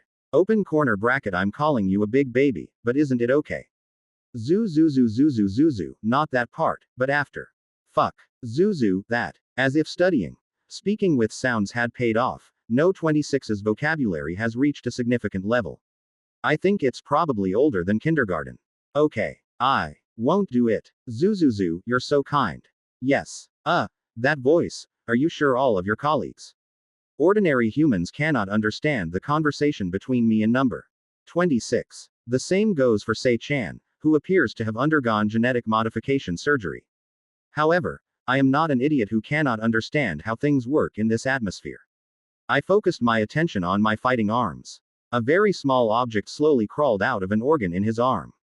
A parasite with an elongated body like an eel moves towards its target on its fighting arms. Sei-chan, who was being held in my hand, began to tremble when he saw the approaching parasite. Unlike your subordinates, you will not die. Now, wait a minute, until you tell me everything that's on your mind. The guy struggled to avoid being infected by the parasite, but his resistance was pointless. A few seconds later, the pirate went limp, losing control of his body to the parasite. The Mother of Sky, the griffin beast who had been watching this from the beginning, was fed up. I always feel bad when I see parasites. Physiologically, I feel repulsed. Zuzuzuzuzuzu, really? Isn't it cute? Open corner bracket. It's not my place to say this now, but I think your tastes are a bit strange. Zuzuzuzuzuzuzuzuzuzu, it's not your place to say it, I think so. What's wrong with him? It's cute like a retriever. Gavu. She patted the mountain crawler with a wave of thought in her eyes. The boy gently closed his eyes, as if his master's touch felt good. No matter how many times I look at it, there is nothing in its appearance that resembles a retriever. Whether in reality or in this world, dogs with 4 eyes and 6 legs do not exist. Plus, he's about the same size as me. Although its body is clearly shorter than mine, it feels bigger than me thanks to the huge armor that protects its body. This is true even though it has been bulked up by obtaining the destroyer carapace. Open corner bracket grung. The mountain crawler sensed my gaze and came striding towards me. This guy is as big as a small mountain. Every time I moved, my nest shook violently. The guy who closed the distance between me craned his head and rubbed his head against my body. As she said, it was a look that reminded her of her pet dog. Mountain crawlers lead independent lives throughout their lives except when giving birth. When the baby is old enough to walk on its own, the entire family disperses and lives their own lives. I had no idea that they were such an independent breed, but that they could be so cute. Open corner bracket look. Zuzuzuzuzuzu, how cute. Open corner bracket Dedandan is cute. Open corner bracket goo. I scratched the back of his neck moderately and looked down at Sei-chan, who was infected with parasites. He was waiting for my order with bleary eyes. First, explain your job. Yes. I asked everything I could possibly find out from him, such as where the items had been airlifted from and where Salman had moved the items, if any. The interrogation ended after about 2 hours. He told me everything he knew. Most of it was useless information, but there was one interesting piece of information. I'll have to go out and find out. We need that damn ship to check that information. For some reason, I entrusted the pirate ship to Isabel because I thought it would be like this, and I'm glad I did. Zuzu, I'll go out for a moment. Open corner bracket I'm going with you, too. I left the infected second to Heavenly Mother and got up. Then, while I was extracting information, number 26, who was playing with mountain crawler, climbed on top of my head. The guy and I climbed to the ground using a burrow dug by a mountain crawler. As I crawled out onto the black ground, I saw a ship I had never seen before, other than the 3 cult-style ships. Is that a boat? It was a ship that looked similar to the Edgerton family's warship that I had seen before at the T&C Special Trade Center. It seemed to be about 500 meters long, so it was much smaller than what I had seen before. Although it was small in size, it had the same impressive golden decorations and a smooth, streamlined fuselage design. That gorgeous-looking large destroyer was now half laid on the ground. Isabel and PS-111 were in front of the ship that appeared to have crash-landed. Next to them, Adai, who had returned from destroying the transport ship, was curled up and enjoying a nap. It's amazing that everyone, including COA, is good at driving spaceships. By implanting the flight simulation module, you can demonstrate the flying skills of an ace pilot. Aren't you going to put that on your head? We also need to modify our sensory responses and ability to analyze information, so we need to do some manipulation of the brain. Quote. PS-111, which was previously damaged during a fight with Salman. As you can see, the guy was fine. In fact, thanks to a few modifications made over the course of 3 days, it has become slightly more upgraded than before. The only thing that changed was his arm. 2 of the 8 were replaced with new type arms. Looking at the 2 arms attached to the back of the body, there were short cylinder-like things in place of hands. There were 3 appendages at the end of the cylinder, which were used to support the body when moving. Another minor difference was the addition of 4 metal pipes to the back. If you want, we will renovate it right away. My sense of taste has already become strange, and I don't want to change it further. As that's so, it's a shame. Besides, sister, your legs are okay. Oh, Amov. Isabel, who was talking to her sister, noticed me and stopped talking. Zuzuzu, is that a boat? Yes. It looks a bit weird. Zuzuzu zzu zuzuzu zzu zuzuzu, it's okay. As long as the ship's computer is alive. The ship itself isn't particularly important anyway. I plan to organize the rest after acquiring the ship data. If you want information, I can help. Zuzuzuz, I'll ask you a favor. What information do you need? I explained to him what to look for. I will secure the saved route records and the captain's personal records. Jazitsizeshizitsis, yes. If you see anything that seems useful, take it too. I understand. I want to go with my friend too. I'm going to find my study stuff. I'll check that too. PS-111 nodded and approached the ship. Then he raised his new arm at the back of his body and aimed at the outer wall. The appendages attached to the cylinder folded outward, and the entire arm became red. Soon, white flames poured out of the cylinder and began to burn the outer walls of the ship. At the same time, hot heat emanated from the metal pipe on its back. It is a flamethrower made based on the pyromancer's attack method that Isabel heard about.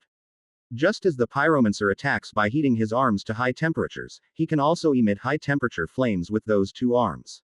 Of course, he cannot perfectly control heat energy like the pyromancer. The cylindrical gun barrel is also made from the corpse of a Magmasaur, so at least it doesn't melt. Even that is not easy, so much so that the heat can be controlled using a pipe on the back. After a while, the outer wall of the ship, which had been subjected to intense heat, began to melt. In a matter of seconds, the guy who had blown a large hole in the outer wall of the ship stopped working with his flamethrower. Perhaps thanks to the pipe circulating the heat inside his body, his arm quickly regained its original color. Damage was minimized for future use. Zuzuzu, thank you. Open corner bracket wow. Count. Your friends. Cool. Thank you for the positive reviews of the main controller. PS-111 looked over his work with satisfaction and then went inside.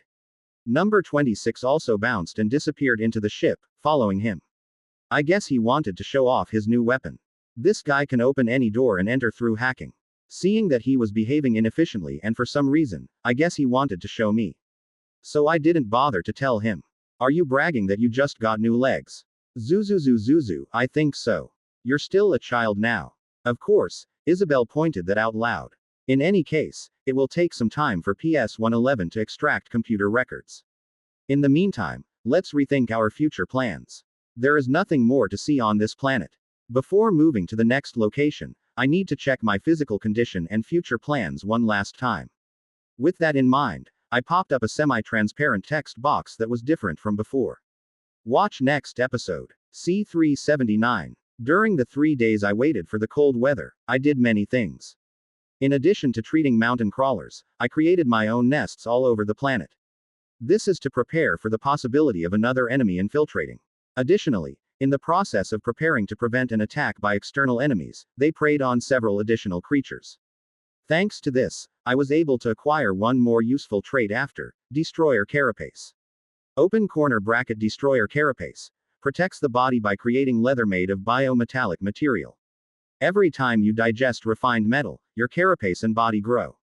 Open corner bracket heating spine. Thorns that generate high heat grow on the back. The thorns can be fired toward a specific target. Both are general characteristics related to the body, and they are characteristics that greatly transform the body. So, my appearance now is quite different from when I arrived on the planet. As the destruction water upper was applied, various body parts such as arms, legs, and torso became thicker overall. And red patterns that looked like lava flowing appeared all over the body. It had a carapace reminiscent of a fiery furnace, giving it a similar feel to its previous owner, Magmasaur. It was a trait I liked in games as well. Destroyer Carapace is an attribute that must be obtained at some point even if it is not a transcendence system. This is because it is so effective that it can be said to be at the top among general characteristics. The more you fight, the stronger you become. As written in the tooltip, the effect of Destroyer Carapace is simple. The body continues to grow every time it eats and digests artificially created alloys, such as ships or buildings. Since the growth effect is applied as soon as it is digested, its body grows a little each time it devours an enemy ship during battle. The growth range is equivalent to about 0.1 centimeters of growth if a large battleship were eaten as a whole. You might think it's low, but by the time you get this trait, you'll most likely be fighting hundreds or thousands of ships. Therefore, each time a battle ends, its body grows to the point where it can be seen. As the body grows, the thickness of the carapace also increases, increasing survivability. The increased hand-to-hand combat ability is a bonus. Moreover, in theory, there is no limit to the size that a destroyer carapace can grow to. Unless you have acquired a characteristic that limits your body's growth, such as dwarfing, you can grow infinitely. Actually, this is both an advantage and a disadvantage. Although this trait is powerful, it is not completely without weaknesses. If you pick up a lump of alloy without thinking and eat it, its size will grow uncontrollably. If the body becomes too large, the area hit increases, so it cannot be said to be a good thing. There are many fearsome weapons in the world of space survival.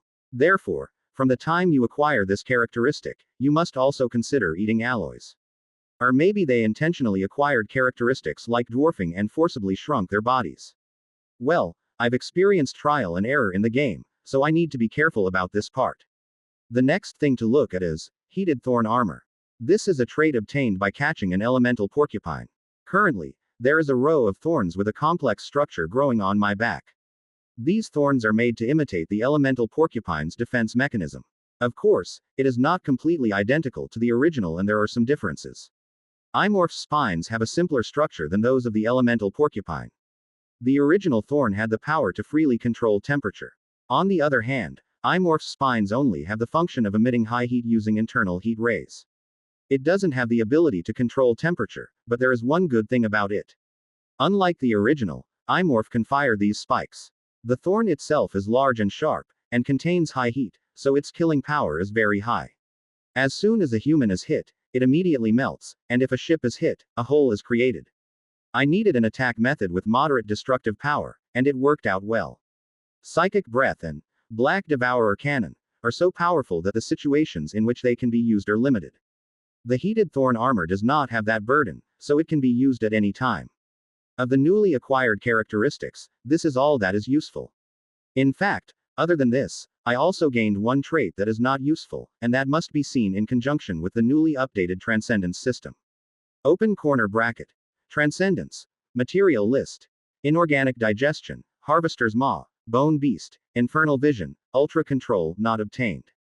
Open corner bracket. Transcendence. Material list. Demon Machine. Tyrantroid. Destroyer Carapace. Ether Core not obtained. Hiveformer not obtained. Open corner bracket. Transcendence. Ingredient list new. Dwarfism not acquired. Starvation. Sensory deprivation not acquired. Slow life not acquired. Hermit orientation not acquired. The thing that has changed the most since coming to this planet is not the body, but the unique characteristic synthesis formula. This is because not only have previously unlocked synthesis formulas been updated, but new synthesis formulas have also been secured. First, let's look at the synthesis formula that requires the characteristics of the apexes. As expected, the destroyer carapace was the key, and all the remaining materials used for synthesis were revealed. The two newly identified materials also had properties that had to be obtained from apex creatures. Furthermore, the ingredients of this synthetic formula have one more thing in common other than where they are obtained. It is a characteristic that changes my entire body. A demonic machine that modifies the body to use Vortex 1's abilities, a Tyrantroid that grows larger each time it is injured, and a destroyer carapace that grows each time it consumes refined alloy. Ether Core and Hiveformer are also properties that change the components and shape of the entire body. So far, the only properties I've created with the transcendental system have all been influenced by the nature of the material. I think the result of this synthesis is also a characteristic that has a semi-permanent effect on my body. It may be similar to a complete organism. This is a characteristic created using the characteristics of Apex as a material. This might be the strongest trait of all the weapons I have. I'll know for sure only when the results come out. The next thing to look at is the newly unlocked synthesis formula in OSCA 44. Unlocking this synthesis formula was completely accidental. Among the creatures that were hunted while waiting for second, there was also a pyromancer. Unfortunately, he did not acquire the trait of wrapping his arms with heat, and what he got instead was hunger. Instead of increasing the maximum limit at which energy can be stored, the stored energy in the body continues to decrease. The reason it gained characteristics close to a trap card is very simple. This was to prepare for an air attack from the returning faction's rankers. Among the characteristics I currently have, the one with the highest destructive power is Black Devourer Cannon. The effect of this characteristic is to fire a super powerful projectile by consuming 50% of the energy that can be stored in the body. If so, the power will become much stronger when the energy storage capacity is increased. In case of risk, it can be offset with the Dragon's Heart. It may be difficult to fire Psychic Breath or use faster than light sailing like before. The original plan was to use Hunger and the Black Devourer Cannon in conjunction with this. I never imagined that new synthetic information would be unlocked. Not only that, but the ingredients used in this synthetic formula were very unique. You only require materials that have properties that are notorious for being trash. The remaining 3 ingredients, including dwarfism and hunger, are all defective characteristics. The only good thing among these is hunger. You must collect as many as 5 characteristics that will cause major problems in survival even if only one is obtained. You have to use a different strategy than the usual method. Just like when creating other unique characteristics, if you prey on the characteristics one by one and apply them to your body, you will be in big trouble. You must use a method that can be used as a unique characteristic material without receiving characteristic effects. It must be collected and synthesized in an incomplete state of characteristics. The demon machine, obtained by catching the half-summoned Ring of Anguish, can be used as a synthesis material even though it is in an incomplete characteristic state. The same goes for this synthetic formula. All you have to do is gather all the lame characteristics in an incomplete state and synthesize them. To do that, we need to centrally collect genetic samples. There are 2 main areas where a large number of genetic samples are collected: Outspacer's Nest and Megacorp's research facility. By interrogating Sei-chan, I was able to obtain useful information about 2 places. While Salman was stuck on this planet, he entrusted Second with various tasks. One of them was to periodically recruit personnel and spacecraft. He thought Salman was requesting this in order to provide a carrier for interstellar trade. However, there are no large-scale mining facilities or factories on this planet. There are also no traces of terraforming. What he was doing was not trade. Salman's ability is to control wild animals. He must have used that ability to deliver Oscar 44's rare creature to his colleague, number 4. For this, a large ship and many crew members were needed. And the pirate Sei-chan had the ability to carry out this task. With his connections within Megacorp, he has been siphoning off employees and ships to supply to his customers. As the transaction continued for a long time, Sei-chan learned where the ships he had procured were going. I was also vaguely aware that it wasn't for trade. Of course, I didn't know that it was an Outspacer's Nest. Anyway, there is no doubt that the ship Salman sent was an important place for the 4th place. So what should we do here? At this point, Outspacer's Nest is dangerous. After Salman died, his colleagues stopped coming here.